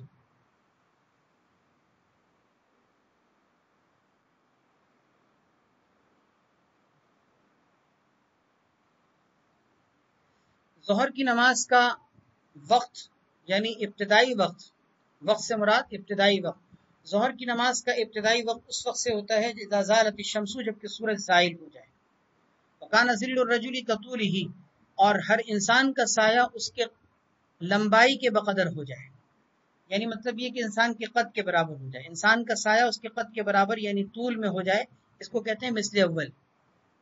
کیونکہ ایک قد کے برابر سایہ ہو جانے کا مطلب کیا ہے مثل اول، اور دو قد کے برابر سایہ ہو جائے اس کو کہتے ہیں مثل ثانی. تو وکان ظل الرجل کا مطلب یہ ہوگا کہ اس وقت تک رہتا ہے جب تک کہ انسان کا سایہ اس کی لمبائی یعنی اس کے قد کے برابر ہو جائے. معلوم یحضر العصر یعنی دوسرے الفاظ میں اس کو یہ کہہ سکتے ہیں کہ جب تک کہ عصر کی نماز کا وقت حاضر نہ ہو اس وقت تک ظہر کی نماز کا وقت رہتا ہے. ووقت العصر اور عصر کی نماز کا وقت اس وقت تک رہتا ہے معلوم تصفر الشمس جب تک کہ سورج پیلا نہ پڑ جائے. لیکن عصر کی نماز کا ابتدائی وقت ذکر نہیں کیا گیا. کیوں؟ اس لیے کہ عصر کی نماز کا ابتدائی وقت تو وہی ہو گیا نا جو ظہر کی نماز کا وقت کا اختتام ہے. کیونکہ جیسے ہی ظہر کی نماز کا وقت ختم ہوگا عصر کی نماز شروع ہو جائے گی. اور عصر کی نماز کا انتہائی وقت بتایا گیا کہ وقت العصر ما لم تصفر الشمس کہ عصر کی نماز کا وقت اس وقت تک رہتا ہے جب تک کہ سورج پیلا نہ پڑ جائے. امام شافعی رحمۃ اللہ علیہ کا قول میں نے آپ کے سامنے ذکر کر دیا ہے کہ وہ یہ فرماتے ہیں کہ عصر کی نماز کا وقت جو ہے وہ سورج کے پیلا ہونے سے پہلے تک رہتا ہے. تو وہ اس حدیث سے استدلال کرتے ہیں اور یہ فرماتے ہیں کہ عصر کی نماز کا وقت اصفرار شمس تک ہے. اصفرار شمس کے بعد عصر کی نماز کا وقت نکل جاتا ہے. جمہور یہ کہتے ہیں کہ یہاں پر معلوم تصفر الشمس جو کہا گیا ہے یہ عصر کی نماز کا انتہائی وقت نہیں بتایا گیا بلکہ عصر کی نماز کے جائز وقت کی انتہا بتائی گئی ہے، کیونکہ اس کے بعد پھر جائز وقت ختم ہو جاتا ہے، مکروہ وقت شروع ہو جاتا ہے. لیکن عصر کی نماز کا وقت سورج کے پیلا پڑنے سے پہلے جائز ہے. اس وقت میں آپ کی نماز بلا کراہت ہوگی، اور جب سورج پیلا پڑ جائے تو اب آپ کی نماز ادا تو ہوگی لیکن کراہت کے ساتھ ہوگی. تو حدیث میں جو وقت العصر ما لم تصفر الشمس کہا گیا ہے یہ اصفرار شمس گویا نماز کے جائز وقت کی انتہا بتائی گئی ہے، مکمل انتہائی وقت کی تفصیل اس میں ذکر نہیں کی گئی.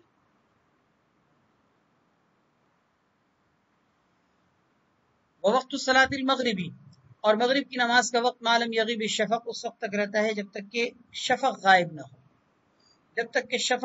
ہو. باقی شفق سے کیا مراد ہے؟ امام منیف رحمۃ اللہ علیہ فرماتے ہیں شفق ابیض جو احمر کے غائب ہونے کے بعد آتی ہے. اصل میں دیکھیں جب سورج غروب ہوتا ہے نا تو اس کے بعد پھر اندھیرا پھیل جاتا ہے، اور پھر اس کے بعد جب عشاء کا وقت داخل ہونے لگتا ہے تو آسمان پر ایک سرخی آتی ہے، اس کو شفق احمر کہتے ہیں. وہ سرخی جو افق پر پھیلتی ہے اس سرخی کو شفق احمر کہتے ہیں. وہی مغرب کی نماز کا اختتام ہے جمہور کے نزدیک. امام صاحب فرماتے ہیں کہ نہیں، اس سرخی کے غائب ہونے کے بعد ایک شفق پر سفیدی آتی ہے جس کو شفق ابیض کہا جاتا ہے. اس شفق ابیض تک مغرب کی نماز کا وقت رہتا ہے. وقت صلاۃ العشاء الی نصف اللیل الاوسط اور عشاء کی نماز کا وقت رات کے درمیان آدھے حصے تک رہتا ہے. آدھی رات کے درمیان تک رہتا ہے، جس کا مطلب یہ ہے کہ آدھی رات کے بعد عشاء کی نماز کا وقت ختم ہو جاتا ہے۔ امام شافعی رحمۃ اللہ علیہ فرماتے ہیں کہ ختم ہو جاتا ہے، جمہور یہ کہتے ہیں کہ ختم نہیں ہوتا، جائز وقت ختم ہو جاتا ہے، مکروہ وقت شروع ہو جاتا ہے۔ چنانچہ اگر کوئی عشاء کی نماز رات کے آدھے حصے تک نہ پڑھے اور آدھے حصے کے بعد پھر کسی وقت میں پڑھے، جیسے رات کے آخر میں اٹھ کر عشاء کی نماز پڑھے، تو یہ نماز اس کی مکروہ ہوگی۔ جیسے عصر کی نماز کا وقت اسفرار شمس کے بعد مکروہ شروع ہو جاتا ہے، عشاء کی نماز کا وقت بھی آدھی رات کے بعد مکروہ ہو جاتا ہے۔ تو یہاں پر بھی وہی تفصیل ہے کہ عشاء کی نماز کا جو یہاں پر آدھی رات وقت بیان کیا گیا ہے، جمہور کے نزدیک یہ کوئی انتہائی وقت نہیں، بلکہ یہ جائز وقت کی انتہا بتائی جا رہی ہے، کل وقت کی انتہا نہیں ہے۔ امام شافعی رحمۃ اللہ علیہ فرماتے ہیں کہ یہ کل وقت کی انتہا ہے، جس کا مطلب یہ کہ اس کے بعد عشاء کی نماز کا وقت ختم ہو جاتا ہے۔ وقت صلاۃ الصبح من طلوع الفجر ما لم تطلع الشمس، اور صبح کی نماز کا وقت طلوع فجر سے شروع ہوتا ہے۔ طلوع فجر کا مطلب فجر ثانی، جس کو فجر صادق بھی کہتے ہیں۔ دیکھیں، ایک فجر وہ ہوتی ہے جس کو فجر کاذب کہا جاتا ہے، دوسرے الفاظ میں اس کو صبح کاذب بھی کہتے ہیں، یا فجر اول بھی کہا جاتا ہے۔ یہ آسمان پر تہجد کے وقت میں سحری کے اختتام پر گویا ایک آسمان پر روشنی پھیلتی ہے، جس کو فجر کاذب کہتے ہیں۔ یہ فجر اول بھی کہلاتی ہے۔ فجر کاذب اس کو اس لیے کہتے ہیں کیونکہ یہ ایک طرح سے جھوٹی روشنی ہوتی ہے، جس کو دیکھ کر انسان یہ دھوکے میں پڑ سکتا ہے کہ شاید سحری کا وقت ختم ہو گیا اور فجر کا وقت شروع ہو گیا، حالانکہ فجر کا وقت شروع نہیں ہوتا۔ اس کے بعد بھی کھانا پینا جائز ہوتا ہے روزہ رکھنے والے کے لیے، اور اس کے بعد ابھی تک فجر پڑھنا درست نہیں ہوتا۔ اس کے بعد پھر ایک اور روشنی پھیلتی ہے جس کو فجر صادق بھی کہتے ہیں، اس کو فجر ثانی بھی کہا جاتا ہے۔ تو یہاں جو طلوع فجر کا لفظ کہا گیا ہے، اس سے مراد طلوع فجر ثانی۔ تو وقت صلاۃ الصبح من طلوع الفجر ما لم تطلع الشمس، صبح کی نماز کا وقت طلوع فجر سے شروع ہوتا ہے، ما لم تطلع الشمس، اور اس وقت تک رہتا ہے جب تک کہ سورج طلوع نہ ہو، یعنی جب تک کہ سورج نہ نکلے اس وقت تک فجر کی نماز کا وقت رہتا ہے۔ فَإِذَا طَلَعَتِ الشَّمْسُ، جب سورج طلوع ہو جائے، فَأَمْسِكْ عَنِ الصَّلَاةِ، تو نماز پڑھنے سے تم رک جاؤ۔ امساک کہتے ہیں روک دینا، کسی چیز سے باز آ جانا۔ فَأَمْسِكْ عَنِ الصَّلَاةِ، تو پھر نماز پڑھنے سے تم باز آ جاؤ، یعنی رک جاؤ، اس موقع پر نماز نہ پڑھو۔ فَإِنَّهَا تَطْلُعُ بَيْنَ قَرْنَيِ الشَّيْطَانِ، کیونکہ سورج جو ہے شیطان کے دو سینگوں کے درمیان سے نکلتا ہے۔ شیطان کے دو سینگوں کے درمیان سے نکلنے کا کیا مطلب ہے؟ اس کے بارے میں دو مشہور مطلب ذکر کیے گئے ہیں۔ ایک مطلب تو یہ ہے کہ شیطان کے دو سینگوں کے درمیان سے نکلتا ہے، یعنی شیطان اس موقع پر جب کہ سورج نکل رہا ہوتا ہے، یہ مشرقی جانب سورج کے نکلنے کی جگہ پر اپنے آپ کو سامنے لے آتا ہے، اور اس طرح سے لے آتا ہے کہ گویا کہ سورج اس کی دونوں سینگوں کے درمیان میں سے نکل رہا ہے۔ اور یہ اس وجہ سے کرتا ہے کہ تاکہ اس موقع پر سورج کے پرستار، سورج کی پرستش کرنے والے، سورج کی پوجا کرنے والے جو سورج کو سجدہ کرتے ہیں، وہ در حقیقت شیطان ان کے سامنے آ کر یہ سمجھتا ہے کہ یہ مجھے سجدہ کر رہے ہیں، یعنی اپنے آپ کو دھوکہ دینے، اپنے آپ کو خوش کرنے کا اس کا ایک انداز ہوتا ہے کہ جتنے بھی سورج کی پرستش کرنے والے سجدہ کریں گے سورج کو، تو شیطان اس موقع پر سامنے آ کر یہ سمجھتا ہے کہ وہ مجھے سجدہ کر رہے ہیں۔ ایک تو یہ مطلب ذکر کیا گیا ہے۔ دوسرا مطلب یہ ذکر کیا گیا ہے کہ قرنی شیطان سے شیطان کے دو سینگ مراد نہیں۔ قرن ویسے کہا جاتا ہے سینگ کو، اسی کا یہ تسنیہ ہے نا، قرنینی، نون اضافت کی وجہ سے گر گیا۔ تو سینگ سے مراد یہاں پر مشہور معنی سینگ نہیں ہے، بلکہ شیطان کی دو جماعتیں مراد ہیں، کہ شیطان کی دو جماعتیں اس موقع پر بھیجی جاتی ہیں، ابلیس ان کو روانہ کرتا ہے گمراہ کرنے کے لیے، اور وہ جا کر لوگوں کو فتنہ اور جو ہے شیطانیت میں مبتلا کرتی ہیں۔ تو اس وقت میں خاص طور پر شیطان کی دو جماعتیں مراد ہیں جو شیطان بھیجتا ہے۔ تو اس لیے یہاں پر مطلب یہ ہو جائے گا کہ سورج نکلتا ہے شیطان کے دو سینگوں کے درمیان، یعنی شیطان کی بھیجی جانے والی دو جماعتوں کے وقت میں۔ رواہ مسلم۔ وعن بریدہ رضی اللہ تعالی عنہ قال ان رجلا سأل رسول اللہ صلی اللہ علیہ وسلم عن وقت الصلاۃ۔ حضرت بریدہ رضی اللہ تعالیٰ عنہ فرماتے ہیں کہ کسی شخص نے نبی کریم صلی اللہ علیہ وسلم سے نماز کے وقت کے بارے میں دریافت کیا۔ فقال له، آپ صلی اللہ علیہ وسلم نے ان سے فرمایا، صلی معنا ہذین، کہ ہمارے ساتھ یہ دو دن نماز پڑھو، یعنی الیومین۔ ہذینی سے مراد یعنی دو دن، کہ آپ نے فرمایا کہ تم عملی طور پر